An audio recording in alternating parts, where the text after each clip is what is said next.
Last live कर दो। कर दिया।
चलिए, क्या हाल चाल है? ठीक है। तो आपको जो है, अभी हम आपके लिए करंट अफेयर्स, साथ ही साथ स्टैटिक्स और बिहार, ये तीनों सब्जेक्ट लेकर आए हैं। एक एक करके हम लोग तीनों सब्जेक्ट को पढ़ेंगे और तीनों टॉपिकों से रिलेटेड कुछ प्रश्न भी हम लोग करेंगे। तो देखिए बाबू, अभी अगर आप देखेंगे आगे में कौन सा एग्जाम है, तो बिहार दरोगा का एग्जाम 18 जनवरी और 21 जनवरी को है, 2026 ईस्वी में। तो बिहार दरोगा एग्जाम तथा अन्य सभी परीक्षाओं के मद्देनजर, और आज की डेट में हर परीक्षा में लगभग जो है आपको करेंट पूछा जाने लगा है। तो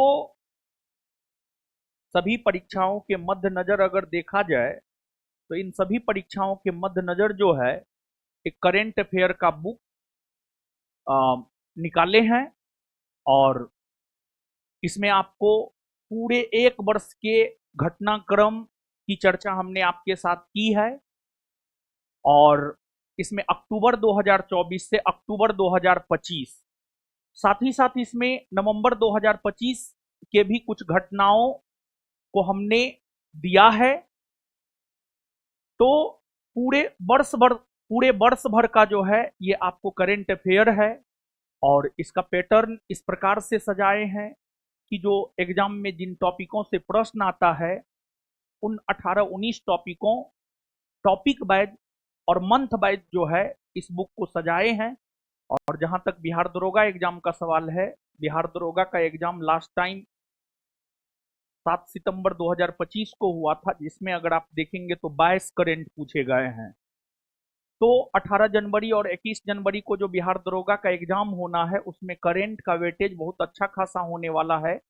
और दूसरी बात यह है कि 7 सितंबर 2025 को जो एग्जाम हुआ था बीपीएसएससी बोर्ड द्वारा, उसमें जो करंट पूछे गए थे 20-21 अगस्त 2025 तक का करंट पूछा गया था।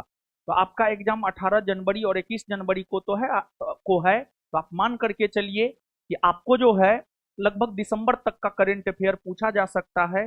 तो इसमें मुख्य तौर पर अगर देखा जाए तो अक्टूबर 2024 और नवंबर की कुछ प्रमुख घटनाओं का विवरण हमने आपको दिया है।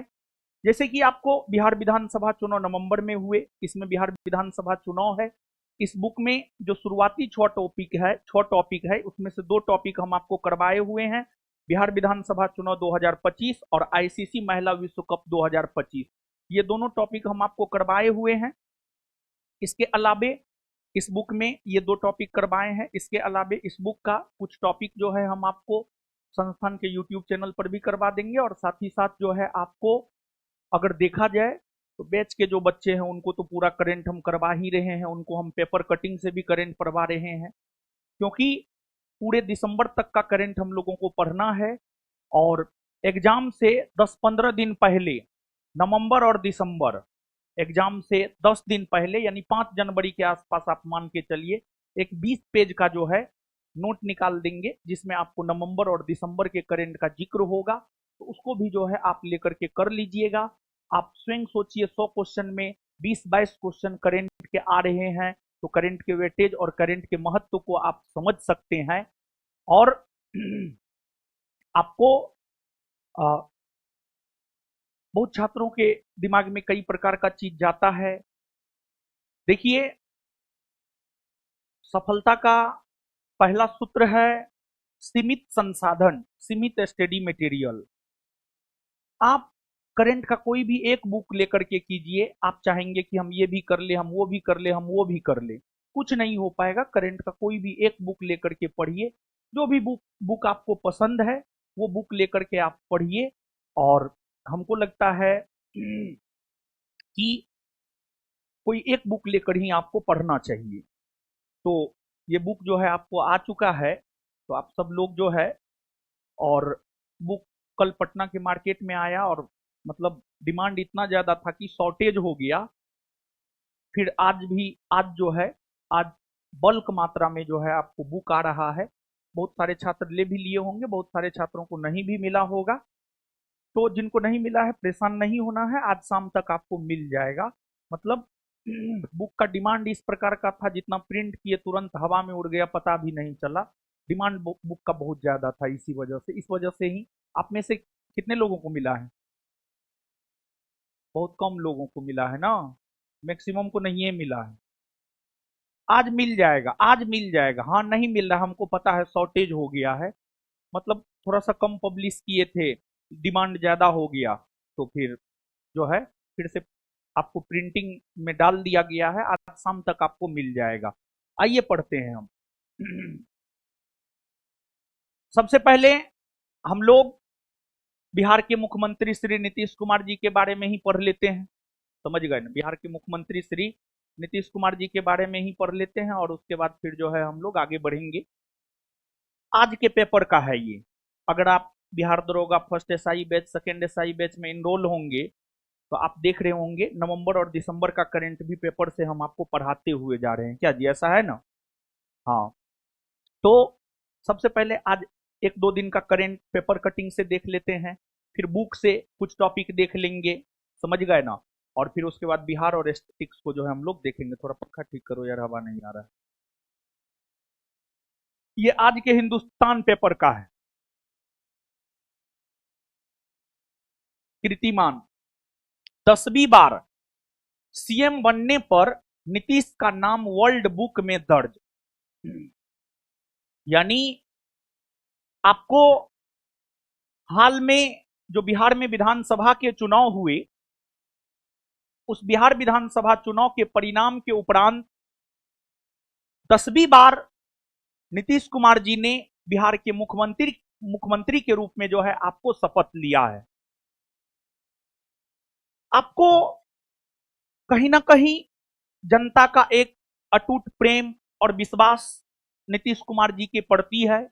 यही रीजन है कि नीतीश कुमार जी 10वीं बार जो है मुख्यमंत्री के तौर पर शपथ लिए हैं। 10वीं बार मुख्यमंत्री के तौर पर शपथ लिए हैं। ये अपने आप में बहुत बड़ी बात है, बहुत बड़ा कीर्तिमान है, गौरव की बात है कि नीतीश जी के प्रति जनता का इतना ज्यादा प्रेम है कि 10 बार जो है मुख्यमंत्री के रूप में आपको शपथ लिए हैं। उसी के मद्देनजर जो है नीतीश जी का नाम world book of records London, Nitish ji का नाम जो है आपको world book of records London, records London में दर्ज हुआ है। नीतीश जी जो 10 बार मुख्यमंत्री के रूप में शपथ लिए हैं, उसी को लेकर नीतीश जी का नाम जो है world book of records London में जो है आपको दर्ज हुआ है। नीतीश जी पहली बार अगर देखा जाए तो हमारे राज्य के मुख्यमंत्री श्री नीतीश जी जो है आपको पहली बार मुख्यमंत्री के रूप में शपथ वर्ष 2000 ईस्वी में लिए थे, वर्ष 2000 ईस्वी में लिए थे। लेकिन 2000 ईस्वी में जब मुख्यमंत्री के रूप में शपथ लिए थे तो मात्र 7 दिन तक रहे थे, मात्र 7 दिन तक रहे थे। इसके बाद दूसरी बार मुख्यमंत्री के रूप में शपथ उन्होंने 2025 में लिया, 2005 में लिया, 2005 में लिया। दूसरी बार नीतीश जी ने मुख्यमंत्री के रूप में शपथ 2005 में लिया, फिर तीसरी बार 2010 में लिया, चौथी बार 2015 में लिया और पांचवी बार भी आपको 2015 में ही लिया। और फिर छठी बार अगर देखा जाए, छठी बार 2017 और सातवीं बार जो है आपको 2020 और आठवीं बार अगर देखा जाए तो 2022 और नवीं बार अगर देखा जाए तो 2024 और 10वीं बार अगर देखा जाए तो 2025। तो नीतीश जी वर्ष 2000, 2005, 2010, 2015 में 2 बार शपथ लिए, फिर 2017, 2020 और फिर 2022, 2024 और 2025। यही जो है आपको नीतीश जी टोटल 10 बार आपको मुख्यमंत्री के रूप में शपथ लिए हैं। लेकिन इसका यह मतलब नहीं है कि नीतीश जी जो है पूरे देश भर में मुख्यमंत्री के तौर पर सबसे लंबा कार्यकाल नीतीश जी का है, नहीं। अगर हम लोग बिहार की बात करें, आजाद भारत में बिहार के प्रथम मुख्यमंत्री श्री कृष्ण सिंह से लेकर श्री नीतीश कुमार जी तक में जितने भी मुख्यमंत्री हुए हैं, उन सभी मुख्यमंत्रियों में बिहार में मुख्यमंत्री के तौर पर सबसे लंबा कार्यकाल नीतीश कुमार जी का रहा है। अगर हम लोग बिहार की बात करें तो बिहार में मुख्यमंत्री के तौर पर सबसे लंबा कार्यकाल नीतीश जी का रहा है। सबसे लंबा कार्यकाल जो है आपको नीतीश कुमार जी का रहा है, सबसे लंबा कार्यकाल नीतीश कुमार जी का रहा है। परंतु अगर हम लोग पूरे भारतवर्ष की बात करें तो भारत में मुख्यमंत्री के रूप में जो सबसे लंबा कार्यकाल रहा है, भारत में किसी भी राज्य के मुख्यमंत्री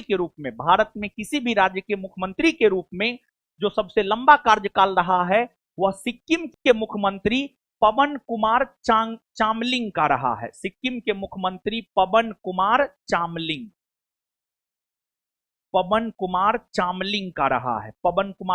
का रहा है। और पवन कुमार चामलिंग 1994 से 2019 ईस्वी तक, 1994 से 2019 ईस्वी तक जो है आपको सिक्किम के मुख्यमंत्री के तौर पर रहे हैं। और इनकी पार्टी थी एसडीएफ, सिक्किम डेमोक्रेटिक फ्रंट।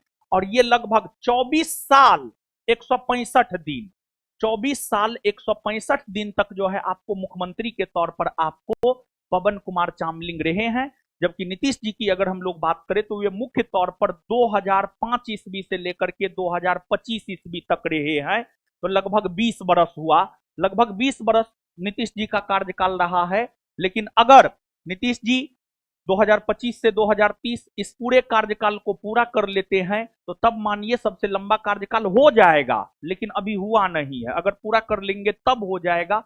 लेकिन वर्तमान संदर्भ में अगर देखा जाए तो वर्तमान संदर्भ में पूरे भारतवर्ष में किसी भी राज्य के मुख्यमंत्री के रूप में जो सबसे लंबा कार्यकाल रहा है वह आपको पवन कुमार चामलिंग का रहा है, जो 1994 से 2019 ईस्वी तक जो है आपको सिक्किम के मुख्यमंत्री के तौर पर रहे हैं। 24 साल 165 दिन तक जो है आपको रहे हैं।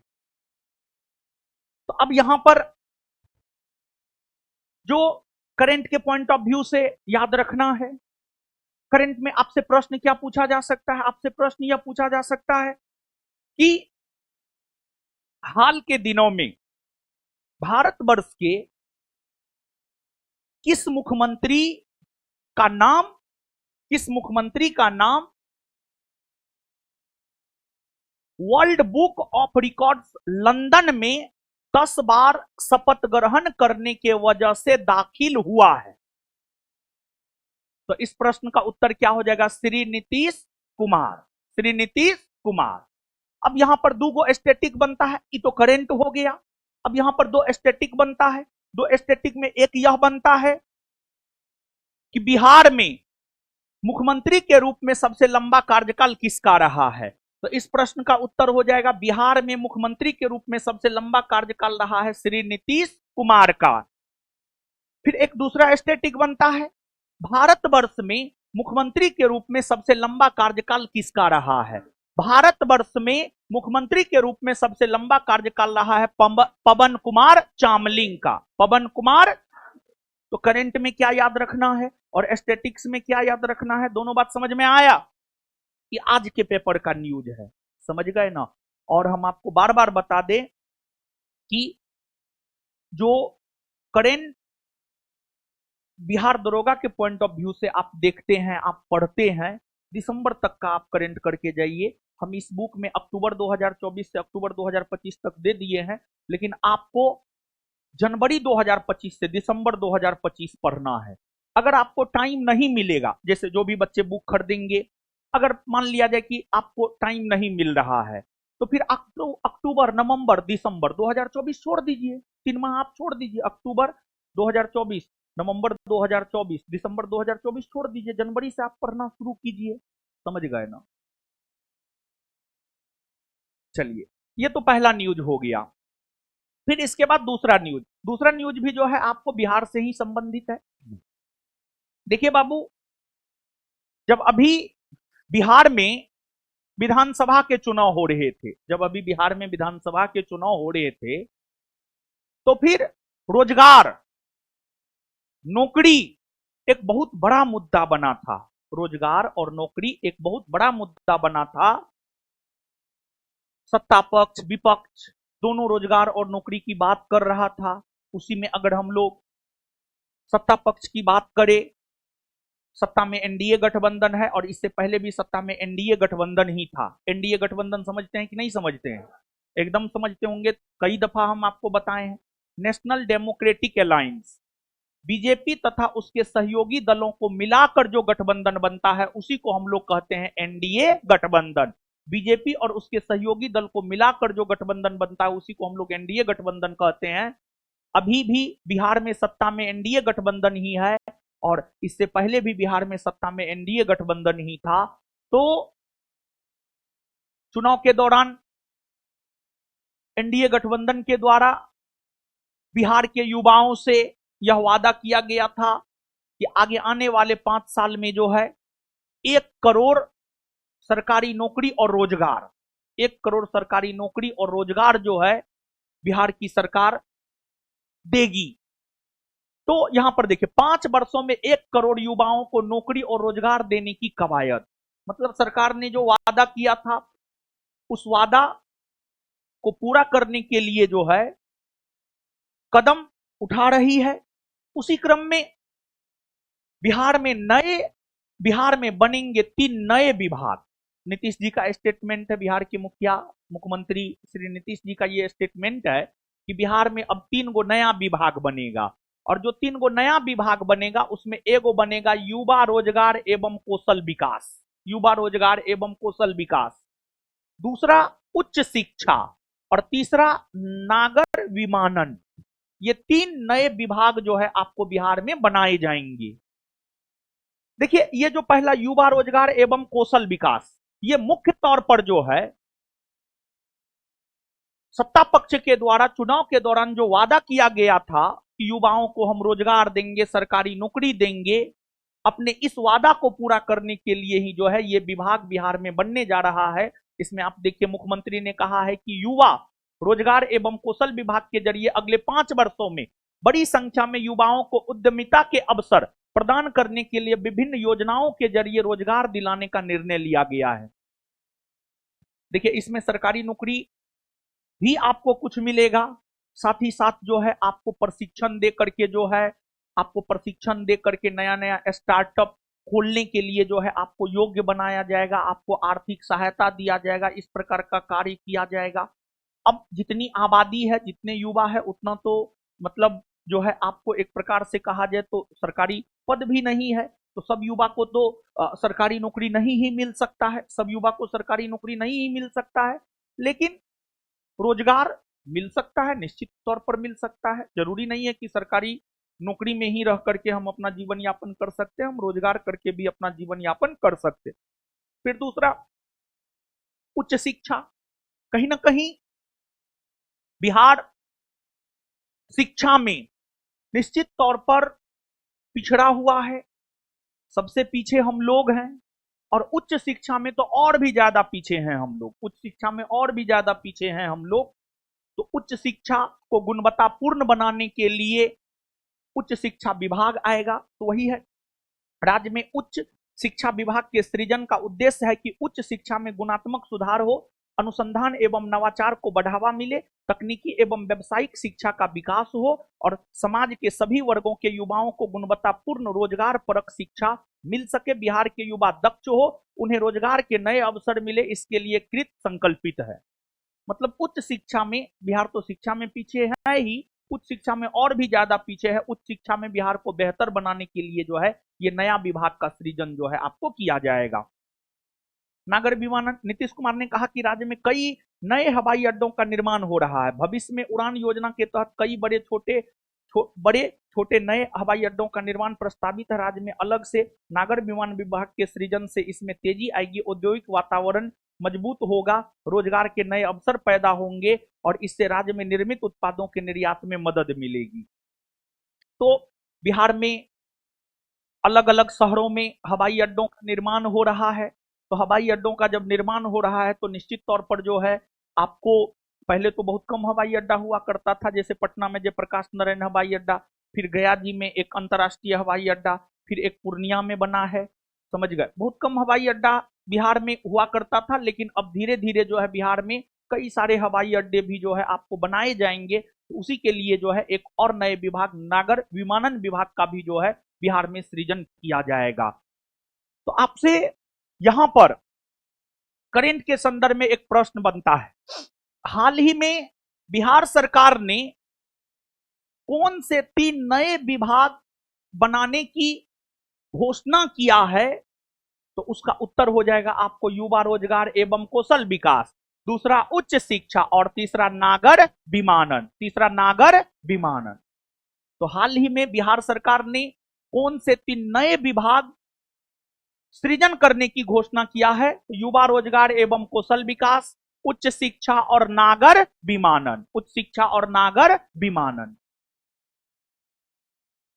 इसके बाद खेल, एशियाई खेल, सहदेव यादव दल प्रमुख होंगे। देखिए बाबू, एशियाई खेल, एशियाई खेल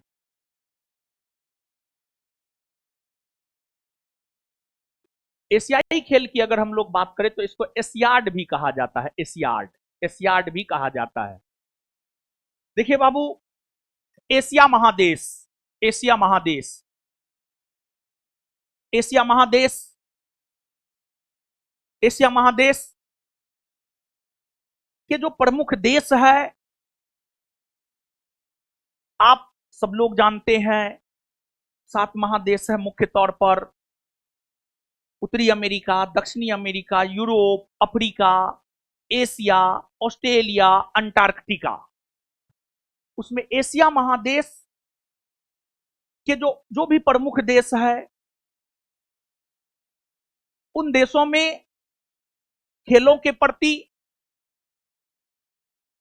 लोगों में प्रतिस्पर्धाएं हो, लोगों में जागरूकता हो, इसी के मद्देनजर एशियाई खेल की शुरुआत वर्ष 1951 ईस्वी से हुई है। एशियाई खेल की शुरुआत अगर देखी जाए तो एशियाई खेल की शुरुआत वर्ष 1951 ईस्वी से हुई है, 1951। और पहली बार एशियाई खेल 1951 ईस्वी में भारत में ही हुआ था, भारत के नई दिल्ली में हुआ था, भारत के नई दिल्ली में हुआ था, नई दिल्ली में। और ये जो एशियाई खेल है, एशियाई खेल का जनक गुरुदत्त सौंधी को माना जाता है, गुरुदत्त सौंधी, गुरुदत्त सौंधी जो कि भारत के एक प्रमुख शिक्षाविद थे, उनका संबंध खेल से भी था, खेल में भी उनकी रुचि थी। तो जो बाबू आपको गुरुदत्त सोंधी थे, गुरुदत्त सोंधी की अगर हम लोग बात करें तो गुरुदत्त सोंधी को जो है एशियाई खेल का जनक माना जाता है। गुरुदत्त सोंधी को एशियाई खेल का जनक माना जाता है। और एशियाई खेल में भी कई सारे प्रतियोगिता का आयोजन एक साथ होता है। जैसे आप ओलंपिक के बारे में जानते होंगे, राष्ट्रमंडल खेल के बारे में जानते होंगे। जो ओलंपिक गेम होता है, अगर हम लोग ओलंपिक गेम की बात करें तो वहां पर कई प्रकार के खेल एक साथ खेले जाते हैं। टेबल टेनिस हो गया, बैडमिंटन हो गया, तैराकी हो गया, फिर दौड़ हो गया, सब एक साथ होता है। तो उसी प्रकार से जो है आपको एशियाई खेल में भी मतलब कई प्रकार के गेम खेले जाते हैं। और साथ ही साथ जो है जिस प्रकार ओलंपिक खेल के बारे में आप जानते होंगे कि ओलंपिक खेल का आयोजन प्रत्येक 4 वर्ष के अंतराल पर होता है, उसी प्रकार अगर देखा जाए एशियाई खेल का भी आयोजन जो है आपको प्रत्येक 4 वर्ष के अंतराल पर ही होता है। पहली बार एशियाई खेल वर्ष 1951 ईस्वी में हुआ है, भारत में हुआ है, नई दिल्ली में हुआ है।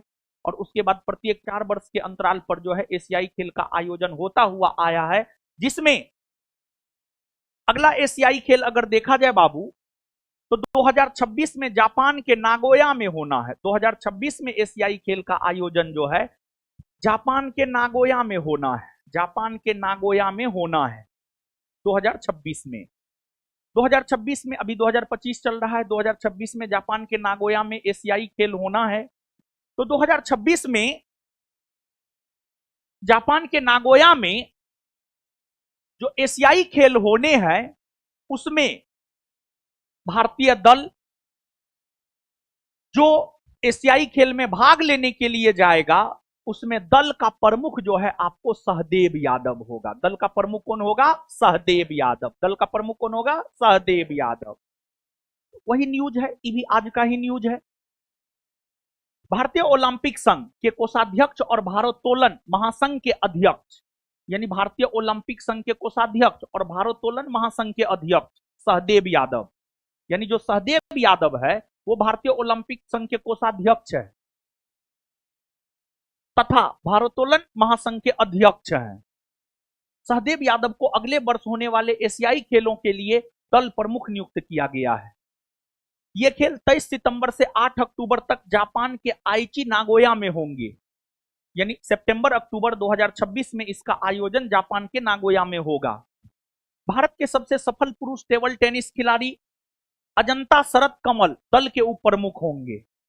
अगर भारतीय दल के प्रमुख एशियाई खेल में सहदेव यादव होंगे तो उप प्रमुख जो है आपको अजंता शरद कमल होंगे। शरद खेल मंत्रालय द्वारा बनाई गई 15 सदस्यीय समिति का हिस्सा होंगे जो इन खेलों की तैयारियों की निगरानी करेगी। तो यहां पर दो से तीन करंट बनता है। एक करंट यह बनता है कि एशियाई खेल 2026 में कहां होना है, तो एशियाई खेल 2026 में जापान के नागोया में होना है। कहां होना है? जापान के नागोया में होना है। और दूसरा करंट यह बनता है कि 2026 में जापान के नागोया में जो एशियाई खेल होना है, एशियाई खेल होना है, उसमें भारतीय दल के प्रमुख कौन होंगे? सहदेव यादव भारतीय दल के प्रमुख कौन होंगे और उप प्रमुख कौन होंगे? अजंता शरद कमल, शरद कमल, शरद कमल। उप प्रमुख कौन होंगे? उप प्रमुख कौन होंगे? शरद कमल। ये दो करंट हो गया, 2 से 3 करंट हो गया। इसके बाद अब यहां पर स्टैटिक बनता है। एशियाई खेल की शुरुआत कब से हुई है? तो वर्ष 1951। वर्ष 1900 एशियाई खेल का जनक किसे माना जाता? गुरुदत्त सोंधी, गुरुदत्त सोंधी, गुरुदत्त सोंधी। पहली बार एशियाई खेल 1951 में कहां हुआ था? नई दिल्ली में। कहां हुआ था? नई दिल्ली में। और जिस प्रकार ओलंपिक खेल का आयोजन प्रत्येक 4 वर्ष के अंतराल पर होता है, उसी प्रकार एशियाई खेल का भी आयोजन जो है आपको प्रत्येक 4 वर्ष के अंतराल पर ही होता है। और 2026 से पहले 2022 में एशियाई खेल का आयोजन जो है चीन के हांगझाऊ शहर में हुआ था, चीन के हांगझाऊ शहर में।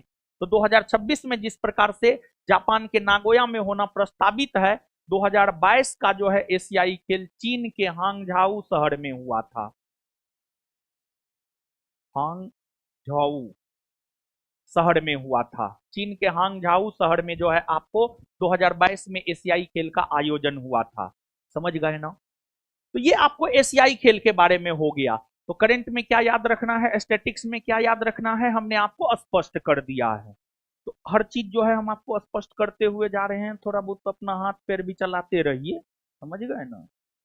हाँ, मत चलाइए, मेरा क्या लीजिएगा, मेरा कोई किसी का कुछ लेता है जी। हाँ, सत्यनारायण भगवान का हम कहानी कह रहे हैं, कथा।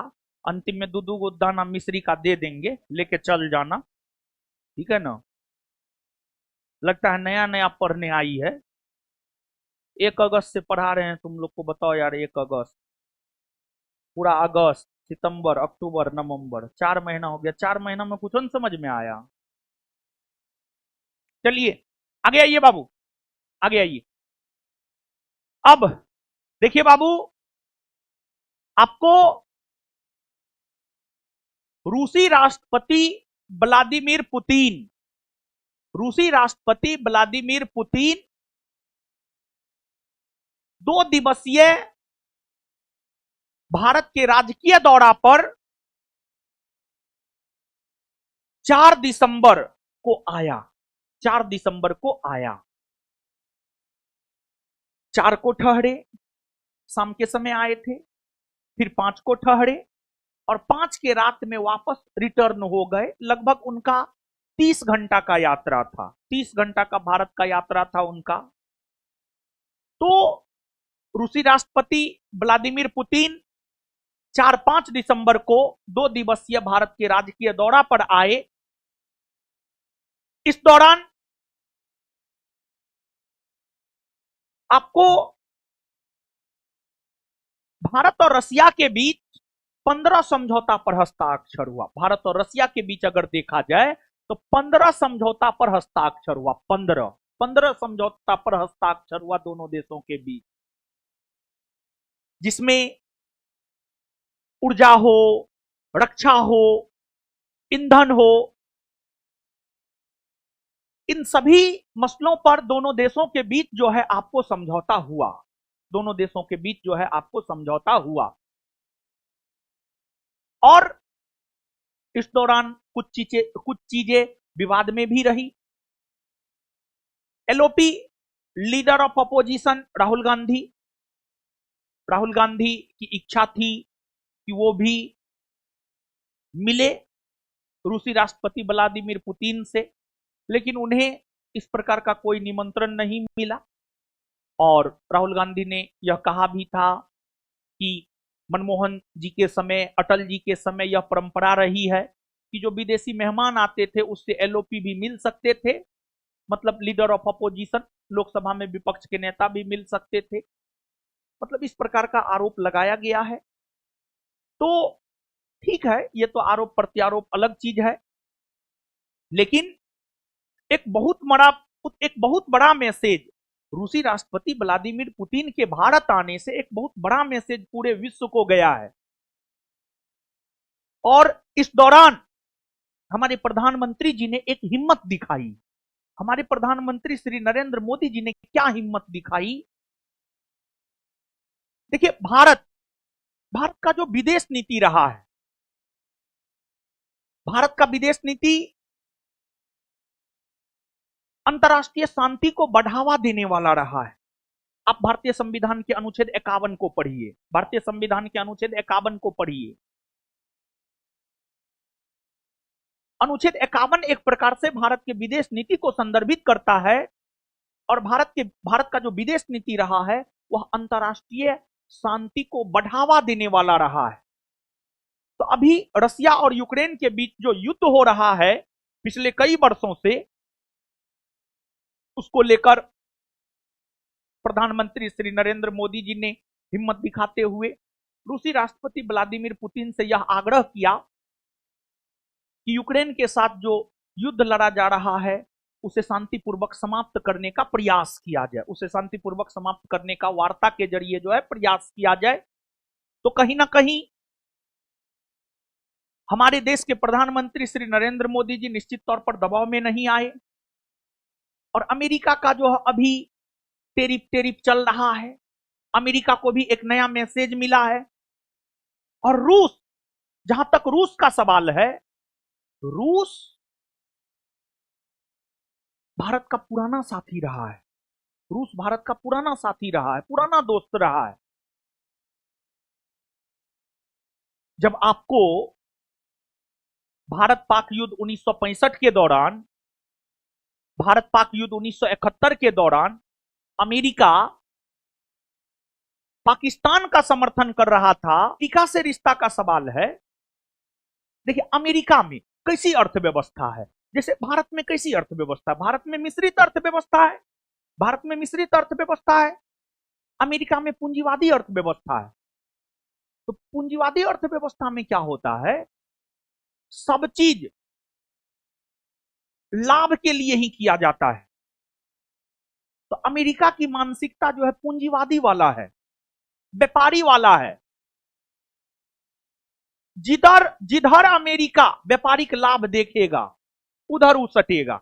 अमेरिका किसी का नहीं है।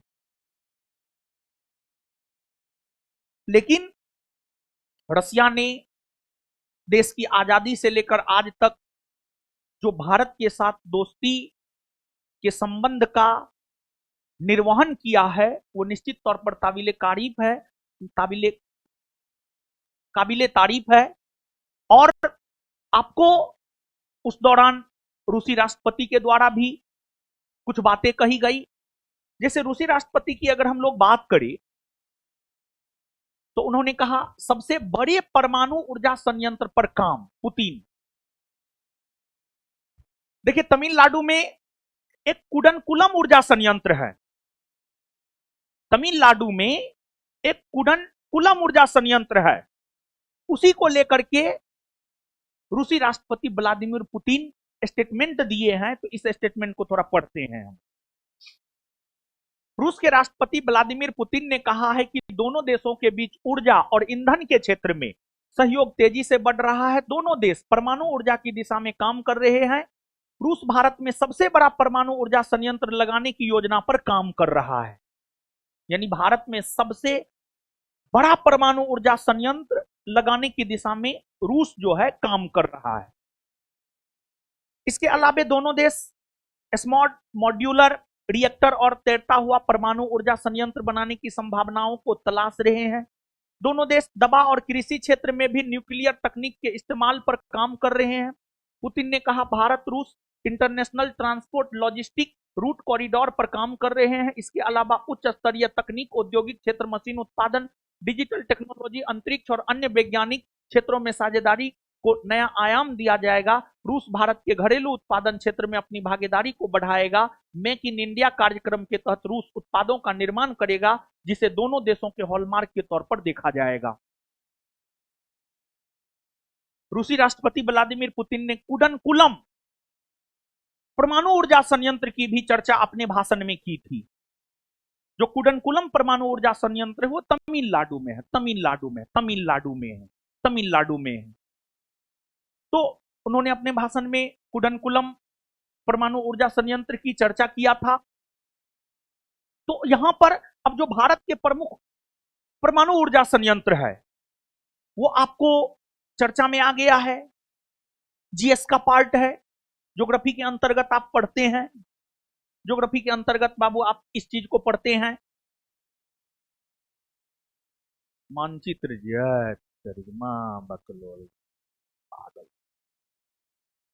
जैसे कि आपको भारत का जो प्रथम परमाणु ऊर्जा संयंत्र है, भारत का प्रथम परमाणु ऊर्जा संयंत्र की अगर हम लोग बात करें तो तारापुर है जो कि महाराष्ट्र में तारापुर परमाणु ऊर्जा संयंत्र भारत का प्रथम परमाणु ऊर्जा संयंत्र है जो कि महाराष्ट्र में है। इसके अलावे आपको जो कुडनकुलम परमाणु ऊर्जा संयंत्र की बात पुतिन ने किया था वो जो है आपको तमिलनाडु में है। कहां है? तमिलनाडु में। फिर कर्नाटक की अगर हम लोग बात करें तो कर्नाटक में केगा परमाणु ऊर्जा संयंत्र है। फिर उत्तर प्रदेश की अगर हम लोग बात करें तो उत्तर प्रदेश में नरोरा परमाणु ऊर्जा संयंत्र है। फिर राजस्थान की अगर हम लोग बात करें तो राजस्थान में रावत भाटा परमाणु ऊर्जा संयंत्र है, रावत भाटा परमाणु ऊर्जा संयंत्र है। फिर हम लोग गुजरात की बात करें तो गुजरात में काकरापारा, गुजरात में काकरापारा, काकरापारा परमाणु ऊर्जा संयंत्र है। तो कुडनकुलम परमाणु ऊर्जा संयंत्र तमिलनाडु में है, केगा कर्नाटक में है, तारापुर महाराष्ट्र में है, काकरापारा गुजरात में है, रावत भाटा राजस्थान में है और नरोड़ा उत्तर प्रदेश में है। ये सब भारत के प्रमुख परमाणु ऊर्जा संयंत्र है। ये सब चर्चा में कुडनकुलम की वजह से आया है, तो हो सकता है जीएस में जो है आपको ये सब पूछ दे, तो आपको जो है इन चीजों को याद रखना है। अब देखिएगा बाबू, आप यहां पर एक दो चीज और, ये अहम समझौते हुए हैं, जो अहम समझौते हुए हैं थोड़ा सा देखिए, और क्या याद रखना है स्टैटिक में क्या करंट में, वो बात तो लास्ट में हम आपको बोलिए देते हैं, ठीक है ना। पहला, स्वास्थ्य एवं चिकित्सा क्षेत्र में शोध एवं विशेषज्ञों का आदान प्रदान किया जाएगा। दूसरा, पोलर वाटर में शिपिंग के प्रशिक्षण के लिए दोनों देशों के बीच समझौता। तीसरा, भारत और रूस समुद्र में मिनरल की खोज के लिए मिलकर काम करेंगे। चौथा, मुंबई विश्वविद्यालय और लोमोनोसोव विश्वविद्यालय के बीच अकादमिक समझौता। इसके बाद पांचवा, श्रमिकों के रोजगार के लिए रूस जाने की प्रक्रिया आसान होगी। दूसरा, अवैध प्रवेश रोका जाएगा। छठा, सूचनाओं के आदान प्रदान के लिए दोनों देशों की कस्टम एजेंसियों के बीच भी सहमति बनी है। सातवां, खाद्य सुरक्षा एवं मानक प्राधिकरण का रूसी एजेंसी के साथ उपभोक्ता सुरक्षा को लेकर सहमति बनी। आठवां, एक दूसरे देशों में पत्र भेजने के लिए भारत और रूस की डाक एजेंसियों के बीच सहयोग बढ़ाया जाएगा। नौवां, यूरिया उत्पाद को लेकर राष्ट्रीय केमिकल और रूसी एजेंसी में समझौता, भारत में संयुक्त उपक्रम में यूरिया उत्पादन होगा। 10वां, पुणे स्थित defence institute of advance technology तथा रूस के रक्षा संस्थान के साथ शोध समझौता। तो ये जो है आपको तमाम अहम समझौता हुए। इसके बाद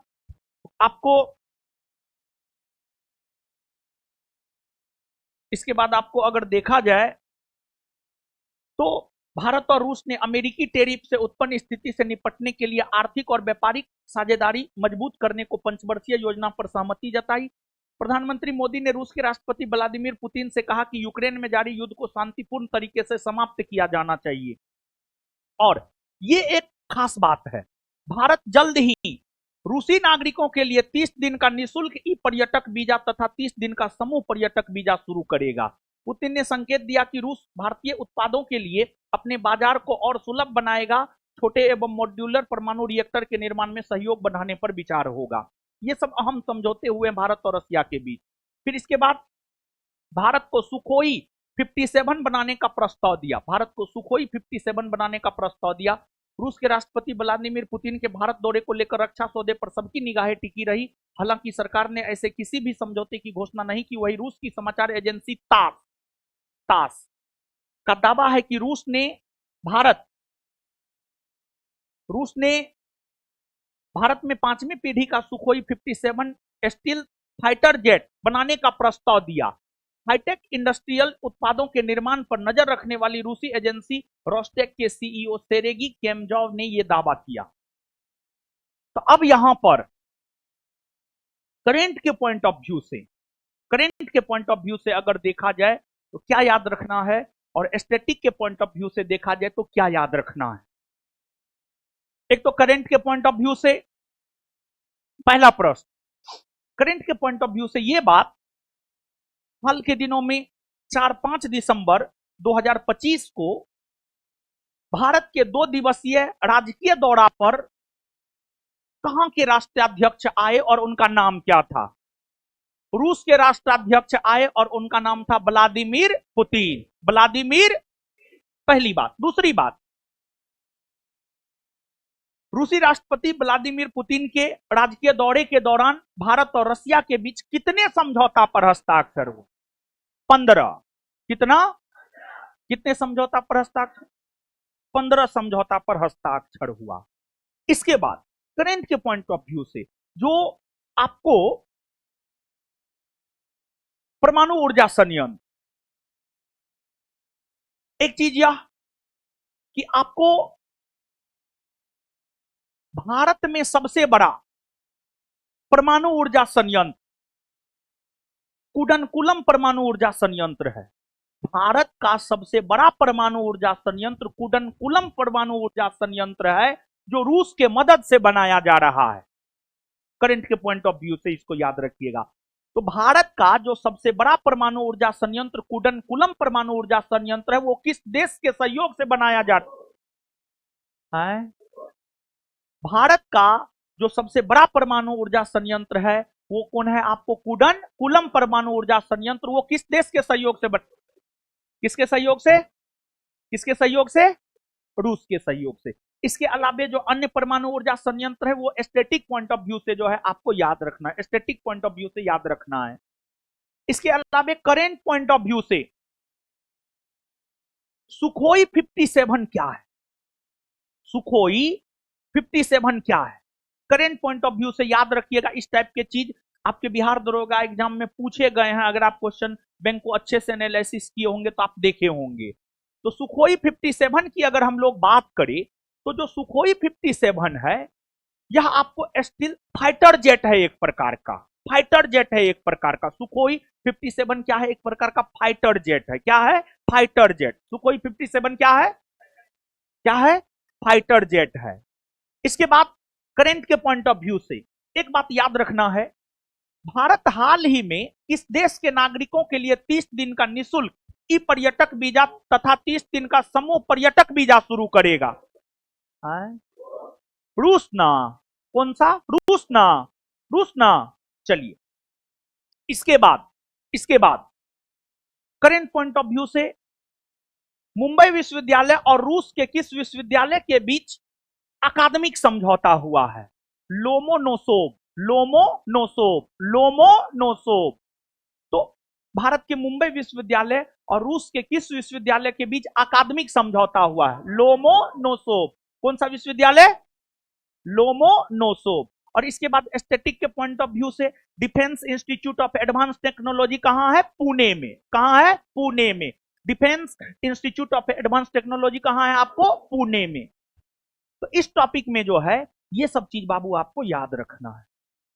कितना कुछ निकल के आया, 5-7 पॉइंट निकल करके आया ना जी। चलिए ठीक है। अब ये तो आपको पेपर की बात हो गई, हाल फिलहाल की बात हो गई, पेपर की बात हो गई। इसके बाद बिहार दे दिया है, कैसे कैसे लगाया है। चलिए तो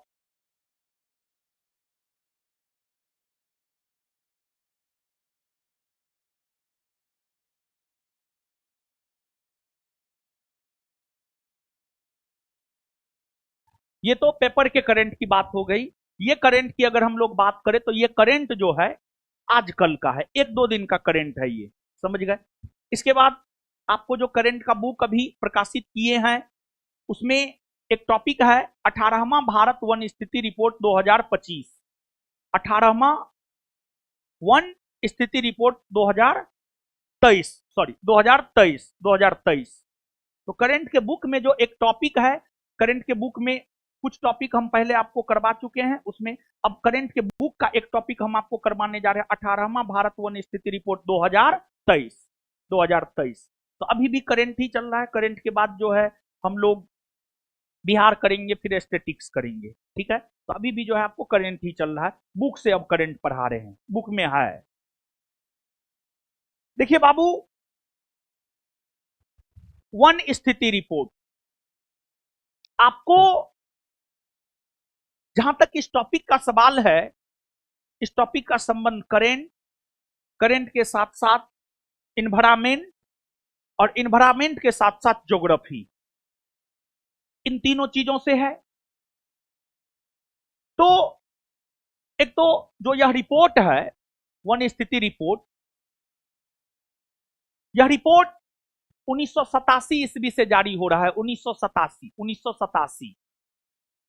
1987 ईस्वी से यह रिपोर्ट जो है बाबू आपको जारी हो रहा है। और यह रिपोर्ट अगर देखा जाए तो प्रत्येक 2 वर्ष के अंतराल पर जारी होता है, प्रत्येक 2 वर्ष के अंतराल पर जो है आपको जारी होता है। और इस रिपोर्ट में क्या बतलाया जाता है पता है? इस रिपोर्ट में यह बतलाया जाता है कि वन कितने प्रतिशत भूभाग पर है। वन वन कितने प्रतिशत भूभाग पर है? भारत के कितने प्रतिशत भूभाग पर वन है? फॉरेस्ट है, वृक्षावरण है। कितने प्रतिशत भूभाग पर वृक्षावरण है? वृक्ष कितने प्रतिशत भूभाग पर लगे हुए हैं? देखिए बाबू, वन, फॉरेस्ट, जंगल, पेड़ पौधा। देखिए, जैसे हमारा शरीर है, मानव शरीर है। मानव शरीर के लिए जितना जरूरी किडनी है, लीवर है, उतना ही जरूरी फेफड़ा भी है। फेफड़ा है ना मानव शरीर में। अगर आपका फेफड़ा निकाल लिया जाए, आप बच जाइएगा? नहीं बचिएगा, मर जाइएगा। मानव शरीर के लिए जो काम फेफड़ा करता है, मानव शरीर के लिए जो काम फेफड़ा करता है, वही काम पर्यावरण के लिए वन करता है। वन करता है, और वन होना जरूरी है। जरूरी नहीं, बहुत जरूरी है वन होना। वन होना जरूरी है और वन होना बहुत जरूरी है।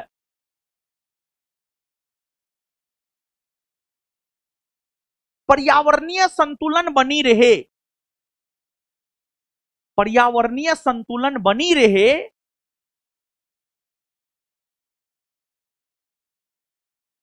पर्यावरणीय संतुलन को बनाए रखने को लेकर पूरे विश्व के कुल क्षेत्रफल के 33% भूभाग पर वन होना चाहिए। पर्यावरणीय संतुलन बनी रहे, उसको लेकर पूरे विश्व के कुल क्षेत्रफल के 33% भूभाग पर वन होना चाहिए।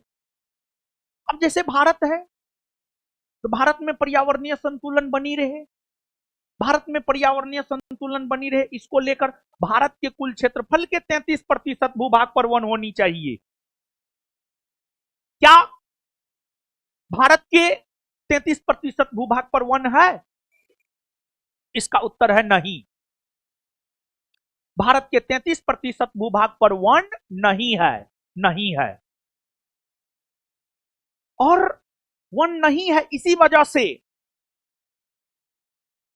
वृक्षारोपण सब किया जाता है। विभिन्न अवसर पर जो है वृक्षारोपण किया जाता है, वन महोत्सव मनाया जाता है, वन महोत्सव मनाया जाता है। वृक्षारोपण और वन महोत्सव के जरिए लोगों को वन के प्रति जागरूक किया जाता है, लोगों को वन लगाने को लेकर प्रेरित किया जाता है। और देखिए, वनों की कटाई से, वनों की कटाई से अगर देखा जाए, आप देख रहे होंगे तापमान में वृद्धि हो रही है। गर्मी के दिन में आप देखते होंगे कितना तापमान में वृद्धि हो जाता है, कितना ज्यादा गर्मी लगता है, कितना कड़ा धूप होता है। वनों का कटाई भी एक रीजन है। वनों का कटाई तापमान में वृद्धि का एक रीजन है। वनों की कटाई से मृदा अपरदन होता है। मृदा अपरदन होता, मृदा अपरदन यानी मृदा के ऊपरी परत का विनाश। और मृदा अपरदन कृषि को प्रभावित करता है, और मृदा अपरदन को रोकने के लिए वन लगाया जाता है। मृदा अपरदन को रोकने के लिए वन लगाया जाता है। तो अगर आप देखेंगे, आजाद भारत की पहली राष्ट्रीय वन नीति वर्ष 1952 ईस्वी में आई है। आजाद भारत की जो प्रथम वन नीति है, आजाद भारत की प्रथम वन नीति वर्ष 1952 ईस्वी में आई है।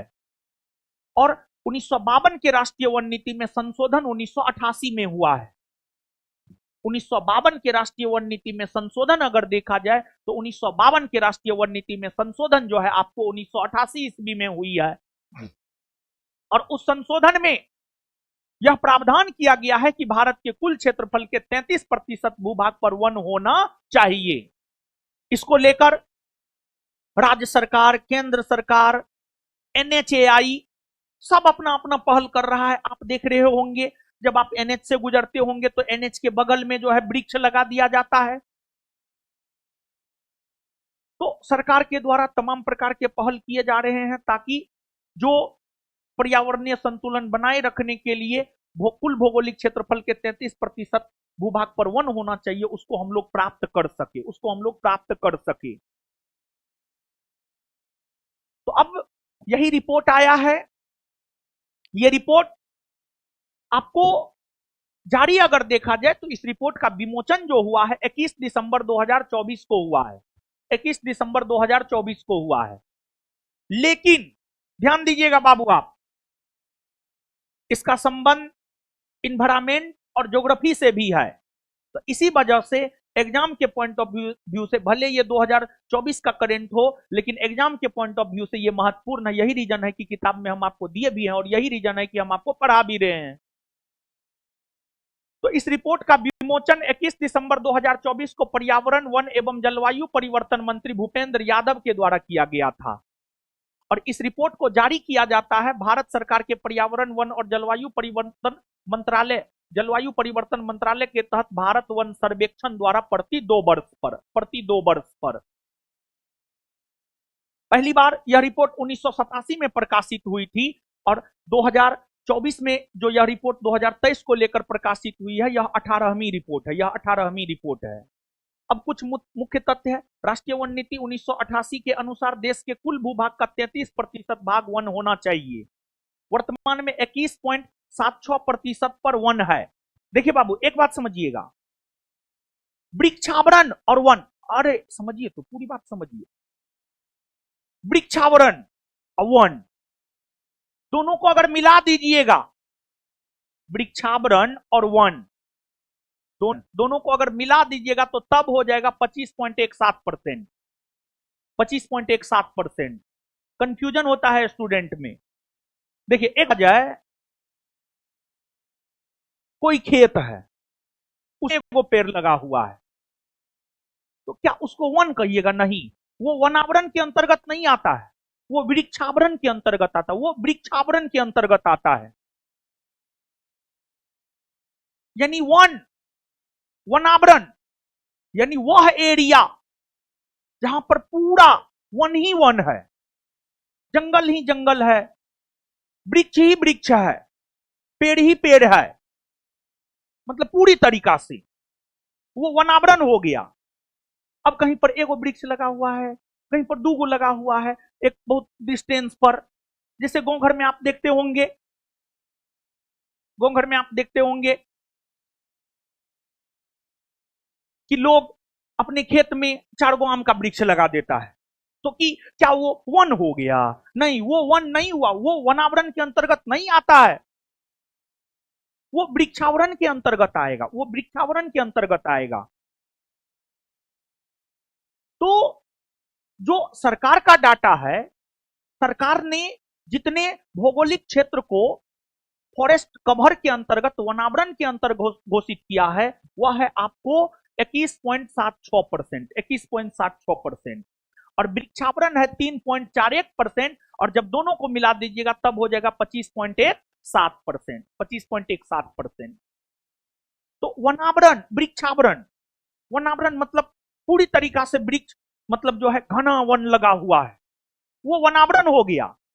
अब वृक्षावरण, कोई खेत में 1 पेड़ लगा हुआ है, कहीं 2 पेड़ लगा हुआ, वो वृक्षावरण। बात समझ पा रहे हैं आप? है? तो वनावरण परसेंट है 21.76 और वृक्षावरण परसेंट है 3.41, और दोनों मिलाकर अगर देखा जाए तो 25.17।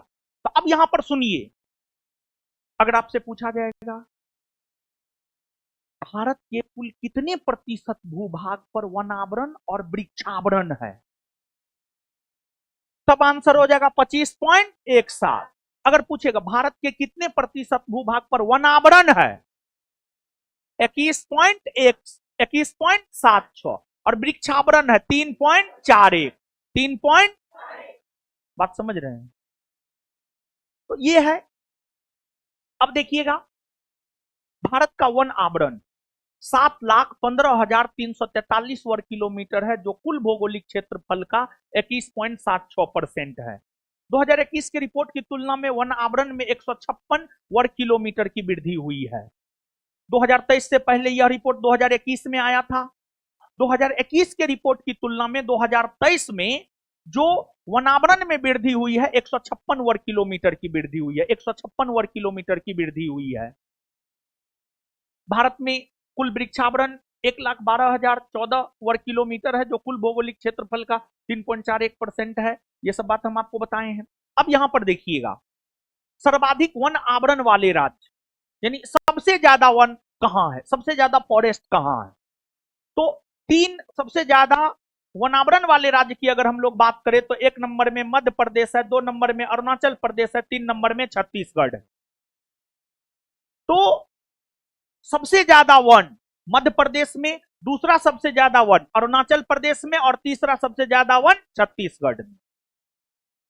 सबसे ज्यादा वन कहां, दूसरा सबसे ज्यादा, तीसरा सबसे ज्यादा, पहला सबसे ज्यादा वन, दूसरा सबसे ज्यादा, तीसरा सबसे ज्यादा। अब सबसे कम वन की अगर हम लोग बात करें तो सबसे कम वन हरियाणा में है। सबसे कम वन कहां है, सबसे कम वन कहां है, फिर पंजाब गोवा है, इन्हें याद रखना है। लेकिन 3 बड़े जरूर याद रखना है, कम में सिर्फ एक।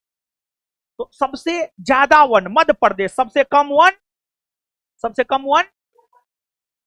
आगे, सर्वाधिक वन आवरण में वृद्धि करने वाले राज्य, मतलब पहले की तुलना में 2021 की तुलना में 2023 का जो रिपोर्ट आया है वो बताता है कि सबसे ज्यादा वन आवरण में वृद्धि हुआ है मिजोरम में। तो 2023 के रिपोर्ट के अनुसार 2021 की तुलना में 2023 में सबसे ज्यादा वन आवरण में वृद्धि कौन राज्य में, कौन राज्य में हुआ है, कौन राज्य में हुआ है।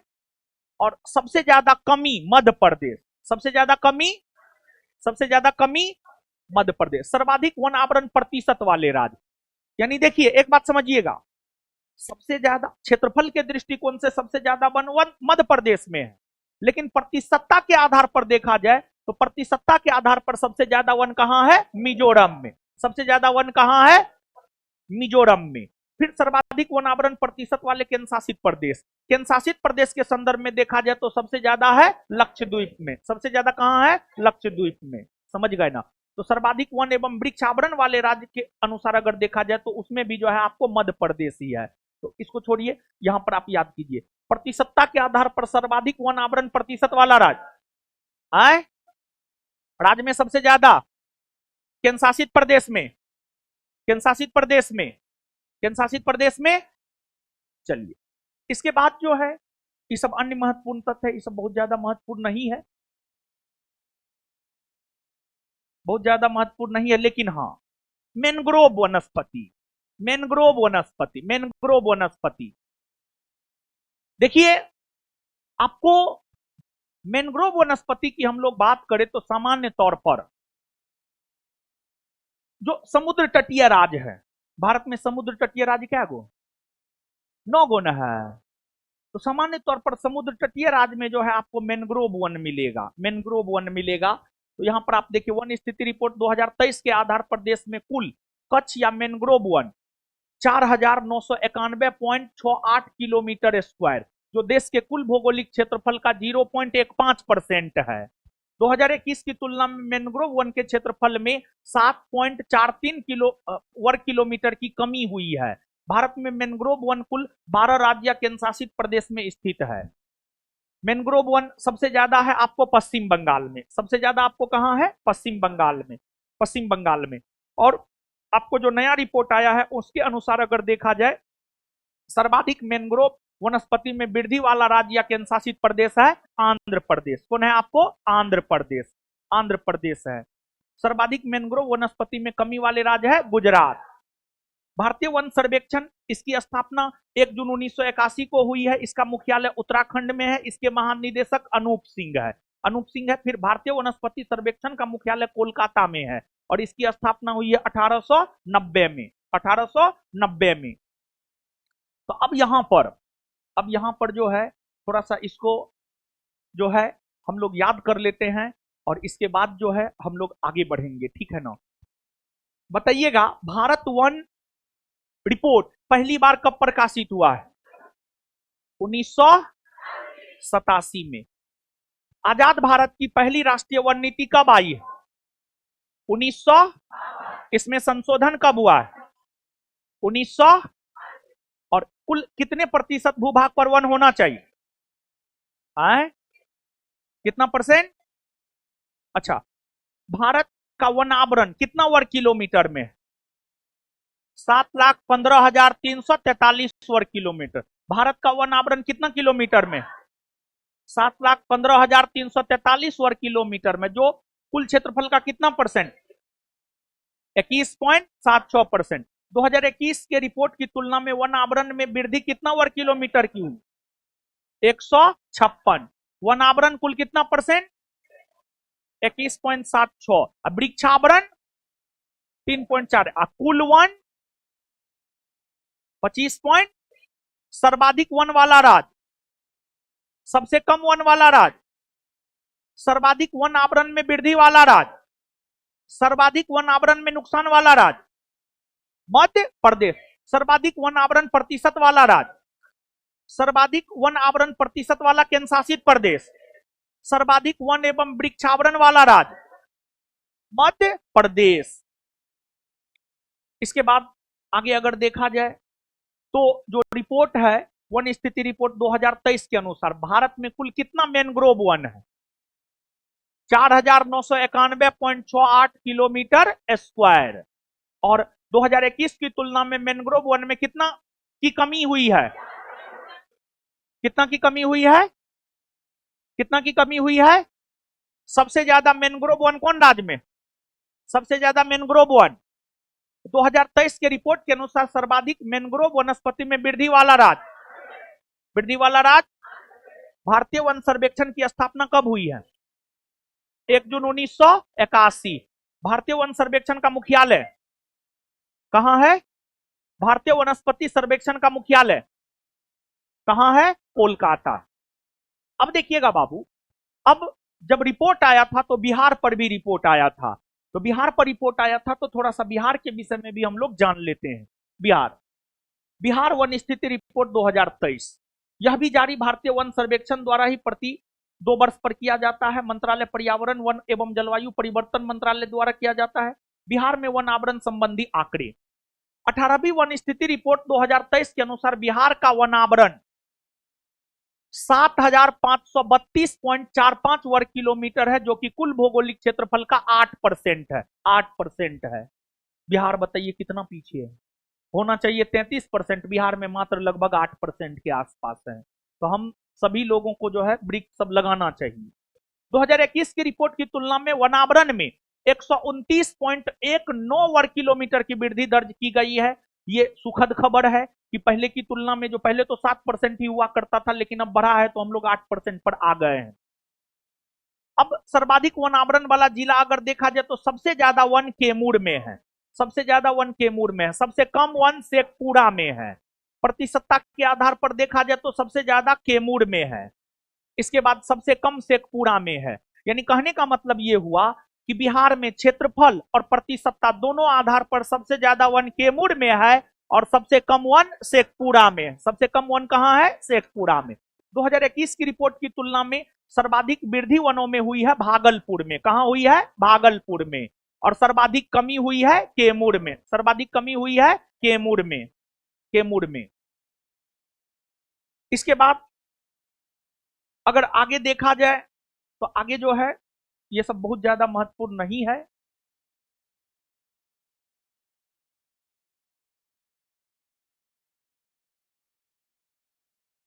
फिर राष्ट्रीय परिवार स्वास्थ्य सर्वेक्षण रिपोर्ट है, ठीक है ना। बिहार के संदर्भ में इतना ही 2 4 5 बात याद रखना, उसके अलावा कुछ भी याद रखने की जरूरत नहीं है।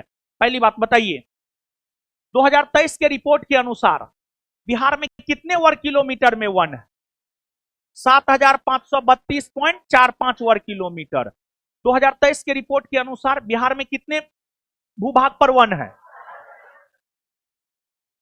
जो कि कुल क्षेत्रफल का कितना परसेंट, कितना परसेंट है? 2021 की तुलना में वनावरण में कितना वर्ग किलोमीटर की वृद्धि हुई? 129.19 वर्ग किलोमीटर। बिहार में सर्वाधिक वनावरण वाला राज्य, सबसे कम वनावरण वाला, सर्वाधिक प्रतिशतता वन, सबसे कम प्रतिशत। 2021 के रिपोर्ट की तुलना में सर्वाधिक वन वृद्धि वाला राज्य, सबसे कम, सबसे कम। बस इतना ही याद रखना है, ठीक है ना। करेंट बस इतना रहने दीजिए, ठीक है। और इसके बाद एक बात सुन लीजिए, कल भी करंट का क्लास करवाएंगे, और कल जो है आपको बजट और आर्थिक सर्वेक्षण, कल का टॉपिक है बजट और आर्थिक सर्वेक्षण।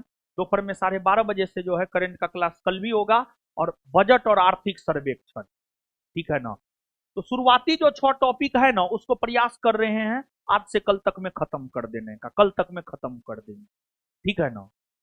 चलिए, अब करंट हो गया, अब करंट को रोक देते हैं, ठीक है ना। करंट बहुत पढ़ लिए ना जी, पढ़ लिए ना करंट, करंट बहुत पढ़ लिए। अब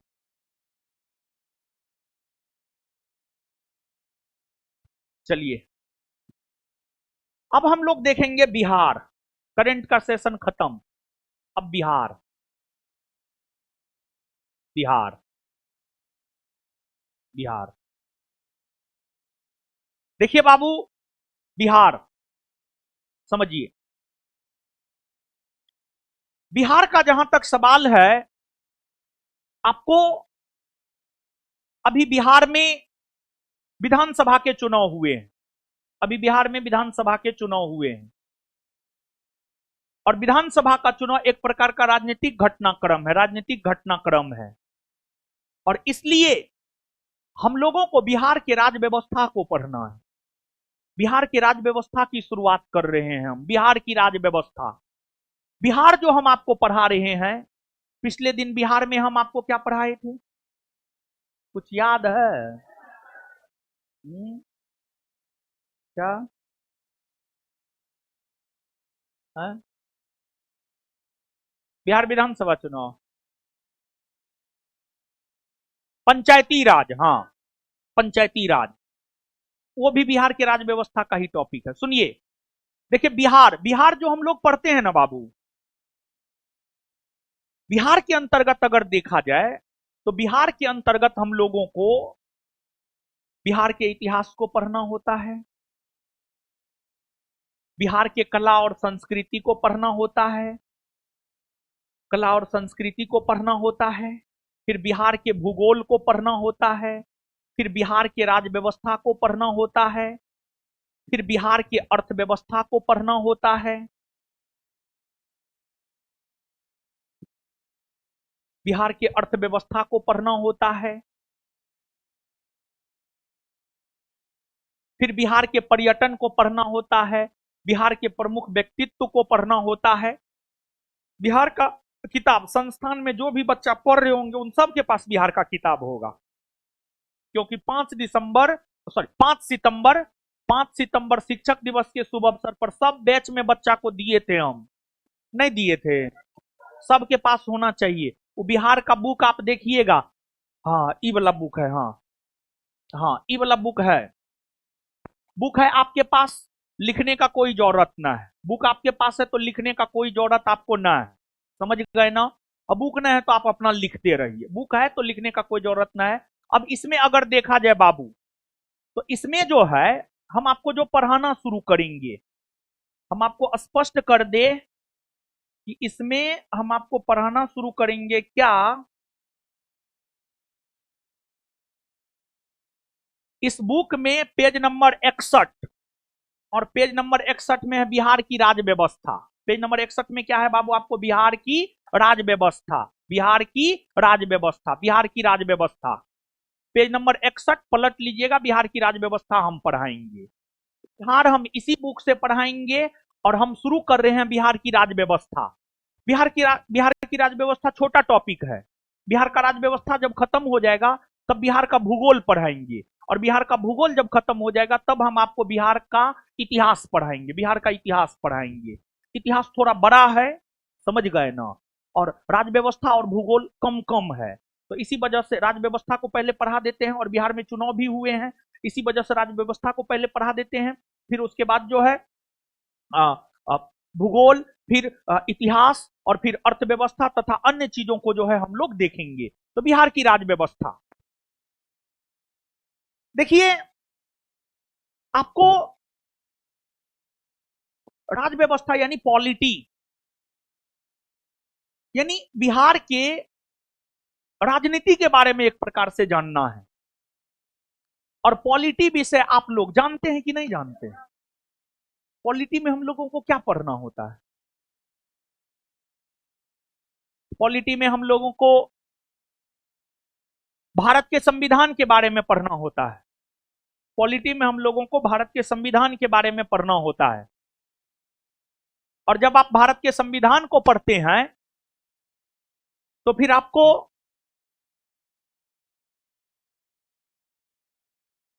आपको अगर देखा जाए राज्यों के गठन के बारे में पढ़ना होता है।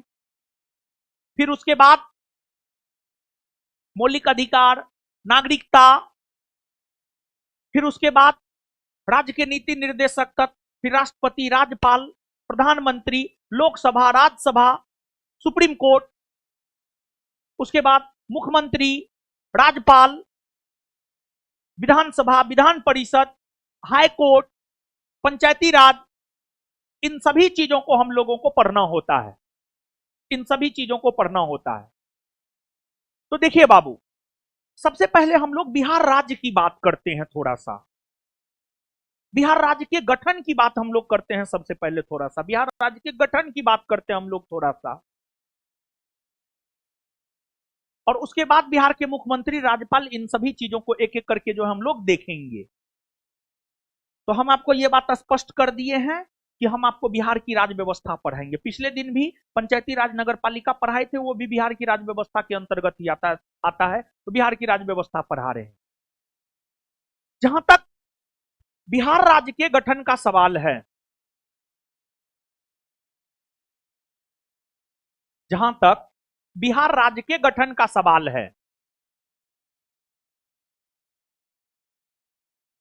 बिहार का गठन 22 मार्च 1912 को हुआ है। बिहार का गठन जो है 22 मार्च 1912 को हुआ है। बिहार 22 मार्च 1912 से पहले बंगाल प्रांत का अंग हुआ करता था। बंगाल प्रांत का अंग हुआ करता था। बंगाल। बिहार पहले बंगाल प्रांत का अंग हुआ करता था। बिहार पहले बंगाल प्रांत का अंग हुआ करता था। बंगाल। आपको तीसरा दिल्ली दरबार का आयोजन, तीसरा दिल्ली दरबार, प्रथम दिल्ली दरबार की अगर हम लोग बात करें तो प्रथम दिल्ली दरबार 1877 में, द्वितीय दिल्ली दरबार 1903 में, और तृतीय दिल्ली दरबार 1911 में। तृतीय दिल्ली दरबार का आयोजन 12 दिसंबर 1911 को, तृतीय दिल्ली दरबार का आयोजन 12 दिसंबर 1911 को हुआ। लड़की सो रही है, मारेंगे दूझा पर मुंह लाल हो जाएगा। ये पीसिंग तुम्ही ना है, कोई ना कोई पीसिंग, मुंह तोड़ देंगे हम। कुमारी पूजा सिंह, हाँ हाँ, टॉपर है, सोती है, मारेंगे, बहुत बार मारेंगे हम, समझी।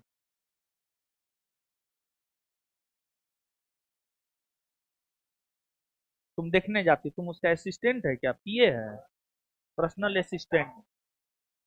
तुम्हारी रूममेट है? तुम्हारी रूममेट है? हैं? हाँ, रूममेट है तुम्हारा? हैं? हैं? अच्छा, जाइए ना, जाइए, जाइए, भूख लगा हुआ है, जाइए खा के आइए। अभी चलेगा, आज हम रात भर पढ़ाएंगे।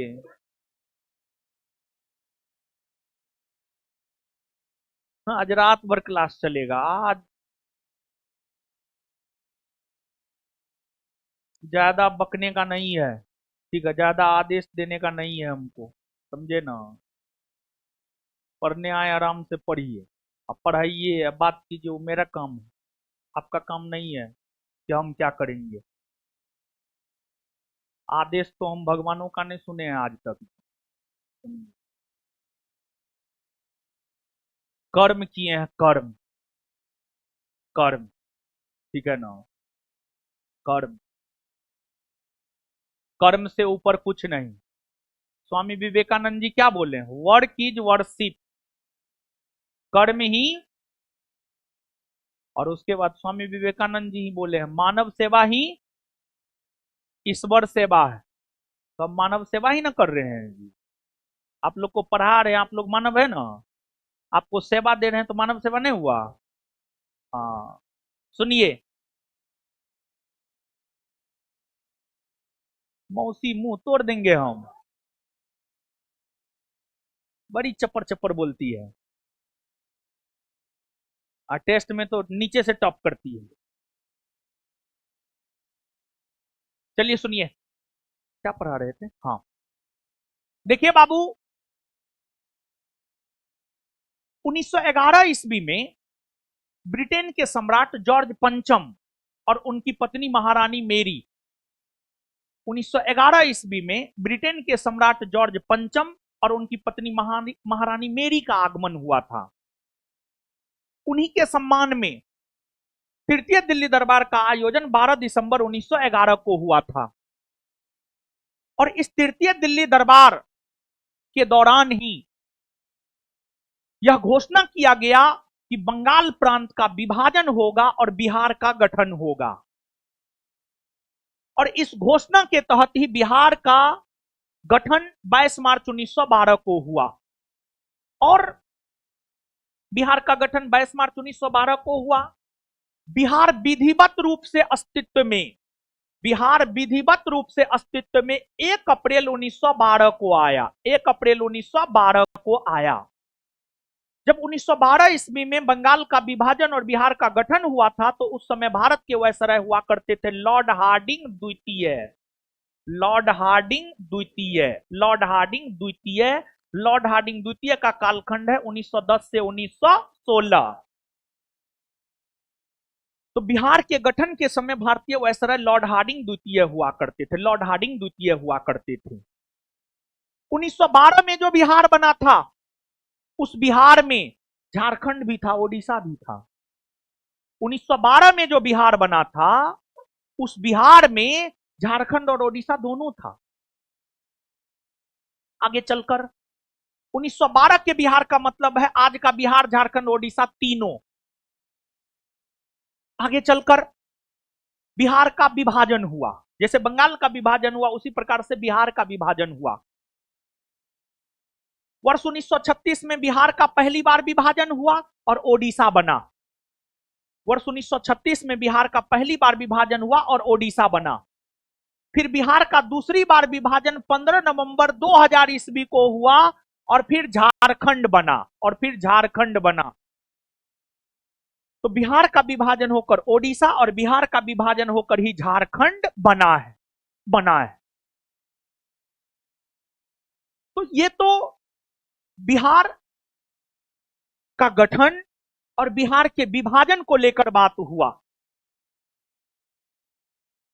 अब याद कर लेते हैं, उसके बाद आगे बढ़ेंगे।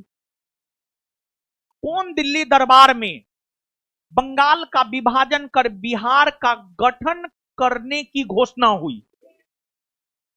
तीसरा, कौन दिल्ली दरबार में बिहार का विभाजन कर, कौन दिल्ली दरबार में बंगाल का विभाजन कर बिहार के गठन करने की घोषणा हुई? आए? कौन दिल्ली दरबार में? तृतीय दिल्ली दरबार में ना, तृतीय दिल्ली दरबार में ना। चलिए ठीक है। अब बंगाल का विभाजन होकर बिहार कब बना? 22 मार्च 1900। और इसी वजह से बिहार दिवस 22 मार्च को मनाया जाता। बिहार दिवस कब मनाया जाता? बिहार दिवस कब मनाया जाता? बिहार विधिवत रूप से अस्तित्व में कब आया? 1 अप्रैल 1900। बिहार विधिवत रूप से अस्तित्व में कब आया? 1 अप्रैल 1900। अच्छा, बंगाल का विभाजन होकर जब बिहार बना था, तो भारतीय वायसराय कौन थे? भारतीय वायसराय कौन थे? अच्छा, फिर आगे चलकर बिहार का विभाजन हुआ। बिहार का विभाजन जब 1936 में हुआ, तो कौन राज बना? ओडिशा ना, ओडिशा ना बना। और बिहार का दूसरी बार विभाजन जब 15 नवंबर 2000 ईस्वी को हुआ, तो कौन राज बना? कौन राज बना? झारखंड ना। इतना बात याद हुआ? अब देखिए बाबू, ये है अपना बिहार। और बिहार का अगर आप चौहद्दी देखेंगे, बिहार के उत्तर में नेपाल है, दक्षिण में झारखंड है, पूरब में बंगाल है और पश्चिम में उत्तर प्रदेश है। पश्चिम में उत्तर प्रदेश है, इधर उत्तर है, उत्तर में नेपाल, इधर दक्षिण है, दक्षिण में झारखंड, इधर पूरब है, पूरब में पश्चिम बंगाल है और इधर पश्चिम है, पश्चिम में उत्तर प्रदेश है, उत्तर प्रदेश है। अब बिहार इंटरनेशनल सीमा भी बनाता है, अंतर्राष्ट्रीय सीमा भी बनाता है। बिहार अंतर्राष्ट्रीय सीमा भी बनाता है, इसलिए हम कह सकते हैं क्योंकि बिहार नेपाल के साथ सीमा बनाती है, नेपाल के साथ सीमा बनाती है।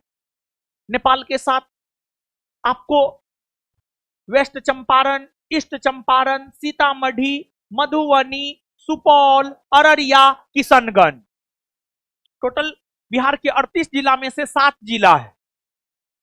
बिहार के 38 जिला में से 7 जिला है जो नेपाल के साथ सीमा बनाती है। वेस्ट चंपारण, ईस्ट चंपारण, सीतामढ़ी, मधुबनी, सुपौल, अररिया और किशनगंज, अररिया और किशनगंज, ये तमाम बिहार के 7 जिले हैं जो नेपाल के साथ सीमा बनाती है। अब देखिए बाबू आप कि हम लोग पॉलिटी को जब आप पढ़ेंगे तो पॉलिटी के 5-7 महत्वपूर्ण चैप्टर में एक कार्यपालिका होता है, एक कार्यपालिका होता है, दूसरा विधायिका होता है और तीसरा न्यायपालिका होता है। एग्जीक्यूटिव,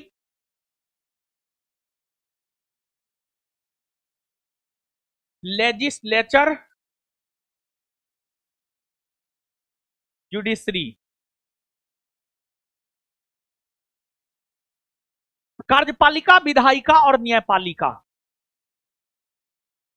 अगर आप हमसे पॉलिटी पढ़े होंगे कभी भी, किसी भी बैच में पूरा पॉलिटी अगर पढ़े होंगे, कार्यपालिका, विधायिका, न्यायपालिका का मतलब हम आपको समझाए होंगे। कार्यपालिका में कौन आता है, विधायिका में कौन आता है, न्यायपालिका में कौन आता है, ये सब बात हम आपको समझाए होंगे, ये सब बात हम आपको समझाए होंगे। विधायिका, विधायिका का मतलब होता है विधि का निर्माण करने वाली संस्था। शुरू विधायिका से ही कर रहे हैं।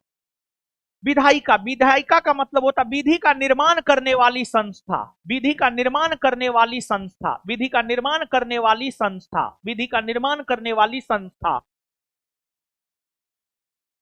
अगर हम देश स्तर पर देखें तो भारत में विधि का निर्माण करने वाली जो सबसे बड़ी संस्था है, भारत में विधि का निर्माण करने वाली सबसे बड़ी संस्था है संसद। संसद, भारत में विधि का निर्माण करने वाली जो सबसे बड़ी संस्था है संसद, संसद। और संसद को लेकर प्रावधान अनुच्छेद 79 में है। अनुच्छेद 79 यह कहता है कि राष्ट्रपति, लोकसभा और राज्यसभा, राष्ट्रपति, लोकसभा और राज्यसभा को मिलाकर संसद का गठन होता है, संसद का गठन होता है, होता है। तो संसद के अंतर्गत राष्ट्रपति, लोकसभा, राज्यसभा आता है। जैसे देश स्तर पर विधि का निर्माण करने वाली सबसे बड़ी संस्था संसद है, उसी प्रकार अगर हम लोग बिहार राज्य की राज्य व्यवस्था को पढ़ रहे हैं और बिहार एक राज्य है, और राज्य स्तर पर अगर देखा जाए तो राज्य स्तर पर विधि बनाने वाली सबसे बड़ी संस्था है राज्य विधान मंडल। राज्य स्तर पर विधि बनाने वाली सबसे बड़ी संस्था है राज्य विधान मंडल। राज्य स्तर पर विधि बनाने वाली सबसे बड़ी संस्था है राज्य विधान मंडल। और अगर राज्य विधान मंडल की बात करें तो राज्य विधान मंडल को लेकर प्रावधान भारतीय संविधान के अनुच्छेद 168 में है, अनुच्छेद 168 में है। और अनुच्छेद 168 यह कहता है कि राज्यपाल, विधानसभा और विधान परिषद, राज्यपाल, विधानसभा और विधान परिषद, राज्यपाल, विधानसभा और विधान परिषद को मिलाकर राज्य विधान मंडल का गठन किया जाता है। तो राज्य विधानमंडल के अंतर्गत राज्यपाल आते हैं, विधानसभा आता है और विधान परिषद आता है।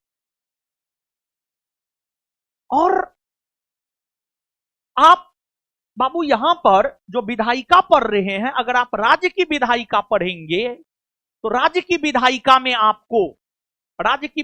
में आपको विधानसभा और विधान परिषद को पढ़ना होगा। राज्य की विधायिका में विधानसभा और विधान परिषद को पढ़ना होगा। तो यहां पर कुछ बात समझ पा रहे हैं? विधायिका, विधि के निर्माण करने वाली संस्था को क्या कहते?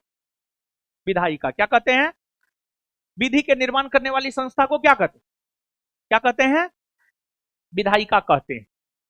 और भारत में विधि का निर्माण करने वाली सबसे बड़ी संस्था कौन है? संसद को लेकर प्रावधान कौन अनुच्छेद में? अनुच्छेद 79 में है। संसद के अंतर्गत कौन कौन आता है? राष्ट्रपति, लोकसभा और राज्य में विधि का निर्माण करने वाली सबसे बड़ी संस्था कौन है? राज्य में विधि का निर्माण करने वाली सबसे बड़ी संस्था राज्य विधान मंडल। और राज्य विधान मंडल के गठन को लेकर चर्चा कौन अनुच्छेद में? अनुच्छेद 100। राज्य विधान मंडल को लेकर चर्चा भारतीय संविधान के कौन अनुच्छेद में? अनुच्छेद 168 में है। और राज्य विधान मंडल के अंतर्गत कौन कौन आता है? राज्यपाल, विधानसभा और अब देखिए, तो बिहार राज्य की जो विधायिका पढ़ेंगे उसमें विधानसभा और विधान परिषद के बारे में पढ़ेंगे हम लोग। जब बिहार राज्य की विधायिका को पढ़ेंगे उसमें हम लोग विधानसभा को पढ़ेंगे और विधानसभा के साथ साथ जो है हम लोग विधान परिषद को पढ़ेंगे। विधानसभा के साथ साथ विधान परिषद को पढ़ेंगे। फिर दूसरा है कार्यपालिका। कार्यपालिका देखिए, कार्यपालिका, कार्यपालिका काम का पालन करने वाली संस्था कार्यपालिका कहलाती है, या जो आदेश देती है वही कार्यपालिका कहलाती है। काम का पालन करने वाली संस्था कार्यपालिका कहलाती है।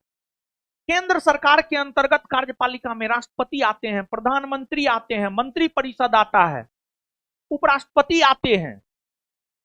ये सब लोग क्या करते हैं? ये सब लोग विधायिका द्वारा निर्मित विधि का पालन करवाने को लेकर आदेश देते हैं। और आप देखिए ना, मोदी जी यानी प्रधानमंत्री कार्यपालिका के अंतर्गत आते हैं। रात के 8 बजे टेलीविजन पर आकर के घोषणा करते हैं 500,000 का नोट बंद। आदेश दिए, बंद। मोदी जी टेलीविजन पर आकर आदेश देते हैं कल से लॉकडाउन हो जाता है। तो प्रधानमंत्री, राष्ट्रपति, उपराष्ट्रपति ये सब कार्यपालिका में आते हैं और ये सब आदेश देते हैं। ये आपसे एक प्रकार से विधायिका द्वारा निर्मित विधि का पालन करवाते हैं। ये सब आदेश देते हैं आपको। जिस प्रकार केंद्रीय स्तर पर कार्यपालिका के अंतर्गत राष्ट्रपति, उपराष्ट्रपति, प्रधानमंत्री आते हैं, उसी प्रकार राज्य स्तर पर कार्यपालिका के अंतर्गत राज्यपाल, मुख्यमंत्री, मंत्री परिषद,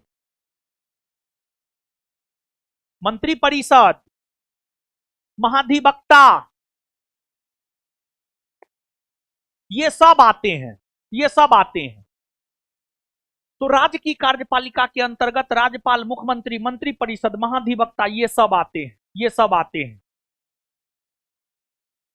इसके बाद न्यायपालिका, न्याय देने वाली संस्था।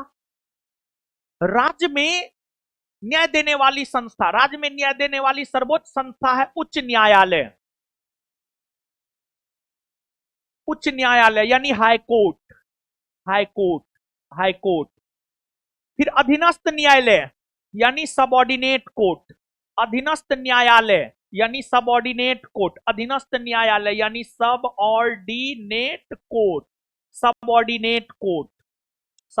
कोर्ट। तो हम लोग बिहार की राज्य व्यवस्था के अंतर्गत कार्यपालिका, विधायिका और न्यायपालिका को पढ़ेंगे। कार्यपालिका में अगर देखा जाए, राज्यपाल, मुख्यमंत्री, मंत्री परिषद, महाधिवक्ता को पढ़ेंगे। यहां पर हम लोग बिहार के राज्यपाल, बिहार के मुख्यमंत्री, बिहार के मंत्री परिषद, बिहार के महाधिवक्ता को पढ़ेंगे। फिर विधायिका में बिहार के विधायिका के अंतर्गत बिहार के विधानसभा, विधान परिषद को पढ़ेंगे। और बिहार के न्यायपालिका के अंतर्गत जो है बिहार का जो पटना हाईकोर्ट है और बिहार में जो अधीनस्थ न्यायालय है उसके बारे में हम लोग पढ़ेंगे। ठीक है बाबू। अब देखिएगा आप,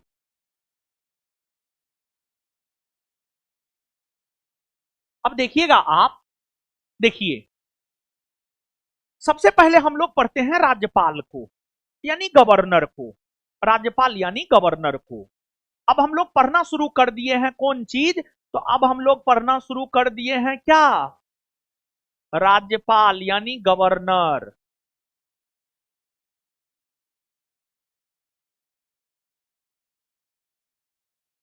गवर्नर, गवर्नर।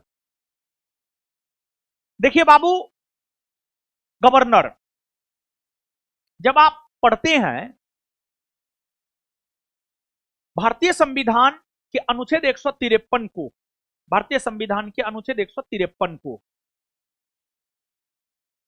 भारतीय संविधान के अनुच्छेद 153 की अगर हम लोग बात करें तो अनुच्छेद 153 कहता है कि प्रत्येक राज्य में एक राज्यपाल होगा।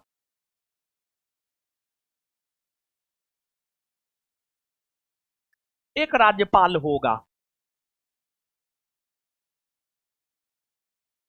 होगा। भारतीय संविधान का अनुच्छेद 153 अगर देखा जाए तो भारतीय संविधान का जो अनुच्छेद 153 है, अनुच्छेद 153 यह कहता है कि प्रत्येक राज्य में एक राज्यपाल होगा। प्रत्येक राज्य में एक राज्यपाल होगा। प्रत्येक राज्य में एक राज्यपाल होगा। तो बिहार भी एक राज्य है, बिहार में भी एक राज्यपाल होता है। तो हर राज्य में एक एक राज्यपाल होता है। जैसे आप देखिए ना, उत्तर प्रदेश में अलग राज्यपाल है, बिहार में अलग है, पश्चिम बंगाल में अलग है, हर राज्य में अपना अलग अलग राज्यपाल है। लेकिन एक बात समझिएगा, जरूरत पड़ने पर एक ही राज्यपाल एक से अधिक राज्यों का कार्यभार संभाल सकता है। जरूरत पड़ने पर एक ही राज्यपाल एक से अधिक राज्यों का कार्यभार संभाल सकता है, संभाल सकता है। आपको जो भारत का संविधान है, भारत का संविधान 1950 में लागू हुआ है और उसमें संशोधन 1951 ईस्वी से होना शुरू हो गया था। एक संविधान संशोधन हुआ है, 7वां संविधान संशोधन। 7वां संविधान संशोधन 1956 में हुआ। 7वां संविधान संशोधन जो 1956 में हुआ, इस 7वां संविधान संशोधन 1956 में यह प्रावधान किया गया था कि एक ही व्यक्ति दो या दो से अधिक राज्यों का राज्यपाल हो सकता है। एक ही व्यक्ति दो या दो से अधिक राज्यों का राज्यपाल हो सकता है। यह प्रावधान 7वां संविधान संशोधन 1956 में किया गया। इसी वजह से एक राज्यपाल दो राज्यों का कार्यभार भी संभाल सकता है, संभाल सकता है। अब देखिएगा बाबू, ठीक है, राज्य में राज्यपाल होता है, राज्यपाल की नियुक्ति होती है, राज्यपाल की नियुक्ति होती है। अब भारतीय संविधान के अनुच्छेद 156 को पढ़िए, सॉरी 155 को पढ़िए, सॉरी 155 को पढ़िए। भारतीय संविधान का अनुच्छेद 155 कहता है कि राज्यपाल की नियुक्ति राष्ट्रपति करेंगे। राज्यपाल की नियुक्ति कौन करेंगे? राष्ट्रपति। अनुच्छेद 155 हमें दो बात की जानकारी देता है। अनुच्छेद 155 हमें पहली इस बात की जानकारी देता है कि राज्यपाल नियुक्त होता है, और अनुच्छेद 155 हमें दूसरी इस बात की जानकारी देता है कि इसकी नियुक्ति राष्ट्रपति के द्वारा की जाती है। राष्ट्रपति के द्वारा की जाती है। पकड़ो पकड़ो, इसको पकड़ो।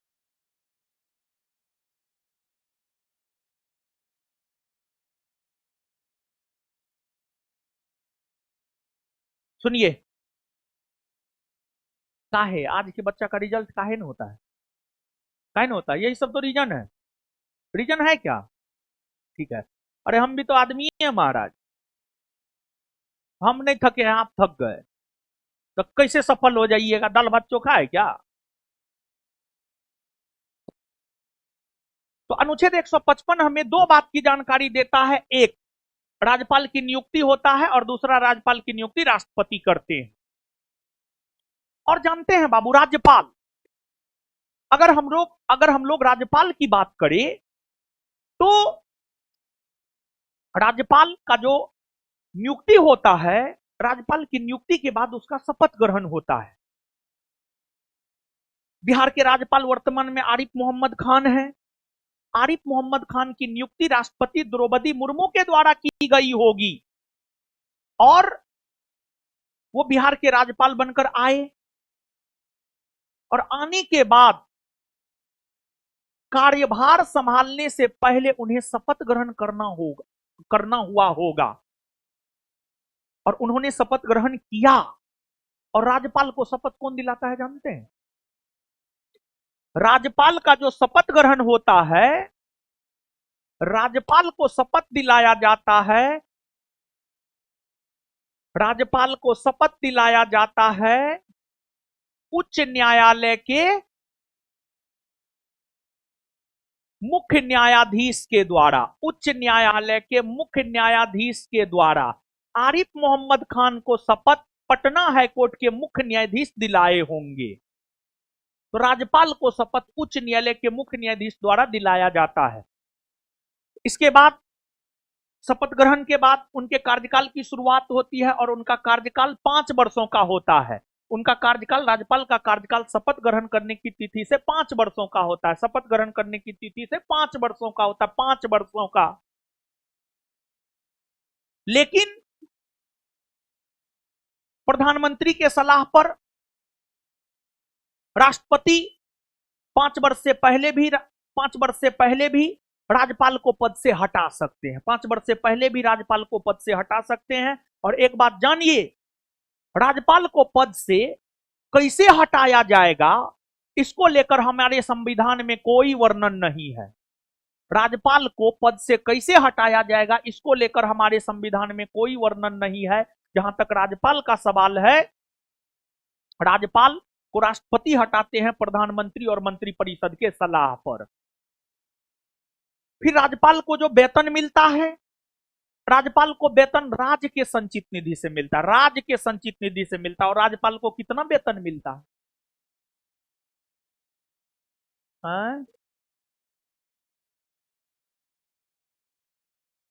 3.5 लाख। 3.5 लाख राज्य के संचित निधि से राज्यपाल को वेतन मिलता है। राज्य के संचित निधि से राज्यपाल को वेतन मिलता है। और राज्यपाल की अगर हम लोग बात करें, राज्यपाल जो होता है राज्य का संवैधानिक प्रमुख होता है। राज्य का संवैधानिक प्रमुख होता है।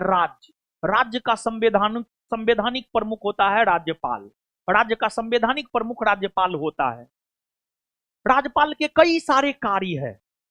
राज्यपाल के कई सारे कार्य है। राज्यपाल मुख्यमंत्री की नियुक्ति करता है, मुख्यमंत्री को शपथ दिलाता है। राज्यपाल महाधिवक्ता की नियुक्ति करता है। राज्यपाल विधान परिषद के सत्र को बुलाता है। फिर आपको सत्र के शुरुआत में सत्र को संबोधित करते हैं। तो राज्यपाल के ये सब काम होते हैं। अगर हम लोग देखें, आजाद भारत में बिहार के प्रथम राज्यपाल जयराम दास दौलतराम बने। बिहार के प्रथम राज्यपाल जयराम दास दौलतराम बने। और वर्तमान में बिहार के राज्यपाल जो है आरिफ मोहम्मद खान है। तो ये आपको राज्यपाल के बारे में हुआ। इसके बाद मुख्यमंत्री और मंत्रिपरिषद के बारे में भी हम लोगों को जानना है, लेकिन बिहार को आज यहीं पर रोकते हैं। ठीक है, काहे कि आप लोग बकाने लगे हैं। ठीक है, अब सुनिए,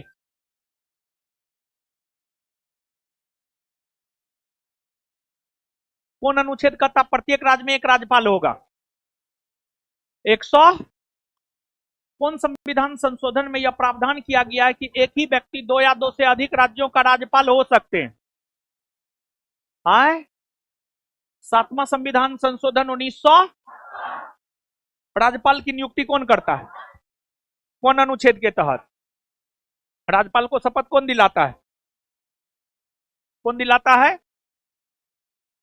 उच्च न्यायालय के। अच्छा, इसके बाद आगे बताइएगा।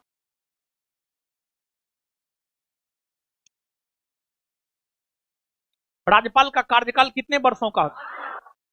5 वर्षों का ना। मुख्यमंत्री की नियुक्ति कौन करते हैं? कौन करते हैं? राज्यपाल ना। चलिए, मुख्यमंत्री को शपथ कौन दिलाते हैं?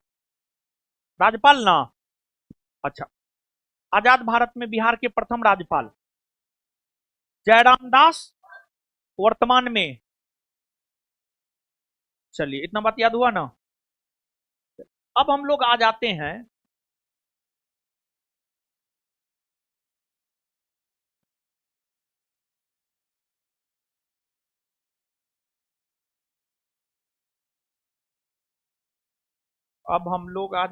कहां?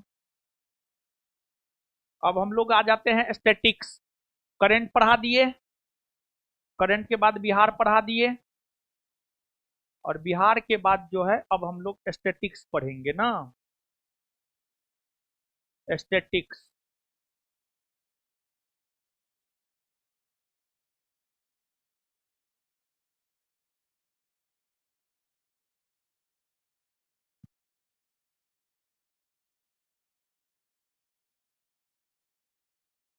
हाँ, स्टैटिक्स यहां से है। प्रमुख खेल से संबंधित कप एवं ट्रॉफियां। देखिए बाबू, एक चीज समझा रहे हैं, समझिएगा। देखिए, आपको जो है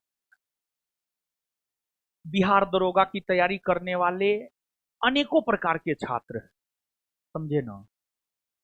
जैसे किसी को कफ होता है, अलग अलग सिरप जो है सूट करता है। जो नशेरी गंजेरी सब है उस पर कोरेक्स सूट करता है। किसी पर जो है बेनाड्रिल, किसी पर जो है ग्रिलिंग टस, और किसी पर हनी टस, ये सब कोरेक्स है। तो हर हर सर्दी वाले लोगों पर अलग अलग सिरप जो है सूट करता है। वैसे ही बिहार दरोगा की तैयारी करने वाले भी अनेकों प्रकार के छात्र हैं। बहुत ऐसे छात्र हैं जिनका पूरे सिलेबस पर कमांड है, जिनका पूरे सिलेबस पर कमांड है। तो उनको क्या करना चाहिए जानते हैं? उनको करना चाहिए, करेंट को अच्छे से पढ़ना चाहिए और सेट ज्यादा से ज्यादा लगाना चाहिए। अगर जिस बच्चा का सिलेबस पर पूरा कमांड है पूरा, और फिर वो करेंट अच्छे से पढ़ रहे हैं और सेट लगा रहे हैं, वही सब बच्चा टॉपर बनता है। वही सब बच्चा टॉपर बनता है। देखिए, क्योंकि एग्जाम का जहां तक सवाल है, एग्जाम में फाइनली पूछता क्या है? MCQ, multiple choice question. एगो क्वेश्चन होता है और 4 गो ऑप्शन होता है। एगो क्वेश्चन होता है और 4 गो ऑप्शन होता है। 4 गो ऑप्शन होता है, हाँ या ना? होता है। एगो क्वेश्चन और 4 गो ऑप्शन होता है। तो एक क्वेश्चन और 4 ऑप्शन होते हैं, उसमें 3 गो को छांट करके एगो सही को टिक करना है। तो उसी सब के लिए टेस्ट का आयोजन होता है, फिर प्रैक्टिस सेट सब निकाला जाता है। तो बिहार दरोगा का एक प्रैक्टिस सेट जो है पिछले कई दिन पहले जो है हम आपको निकाले हैं। तो वैसे छात्र जिनकी तैयारी बहुत अच्छी है, जिनका पूरे सिलेबस पर पकड़ है, या सिलेबस पर कम से कम 50-60% भी पकड़ है, तो अब आप करंट पढ़िए और सेट लगाइए, क्योंकि प्रैक्टिस करके तो आपको जाना ही होगा। तो ये पहला वॉल्यूम जो है मार्केट में है, जो भी लोग नहीं लिए हैं वो लोग इसको लेकर के जो है आप बनाइए। मतलब जितना ज्यादा से ज्यादा आप सेट मार सकते हैं, जितना ज्यादा आप सेट मार सकते हैं, होगा क्या कि उससे क्वेश्चन बनाने का अनुभव आएगा। और एग्जाम में जो है आपको एग्जाम में तो एमसीक्यू ही बनाना है, और एमसीक्यू टाइप ही ये जो है आपको बुक है। तो आप ले करके जो है, जो भी बच्चा नहीं लिए हैं वो ले करके जो है इसे मार सकते हैं। इसका डिस्क्रिप्शन बहुत शानदार दिए हैं और एग्जाम पैटर्न पर जो है सेट तैयार है। तो जो भी अभी तक नहीं बनाए हैं सेट, लास्ट टाइम में जो है आप सेट जरूर बनाइए। लेकिन हाँ, एग्जाम से कुछ दिन पहले सेट बनाना छोड़ दीजिए, एग्जाम से कुछ दिन पहले सेट बनाना छोड़ दीजिए, क्योंकि लास्ट तक सेट बनाइएगा ना, तो अगर लास्ट में मान लिया जाए कि नंबर कम आ गया तो कॉन्फिडेंस आपका लूज हो जाएगा, आत्मविश्वास डोल जाएगा, फिर आपका रिजल्ट नहीं हो पाएगा। तो अभी आपके पास 1.5 माह का समय है, यानी 15 दिन पहले आप सेट मारना छोड़ सकते हैं, 15 दिन पहले आप सेट मारना छोड़ सकते हैं, हमको ऐसा लगता है, क्योंकि अंतिम 15 दिन में कॉन्फिडेंस लूज होना ही नहीं चाहिए।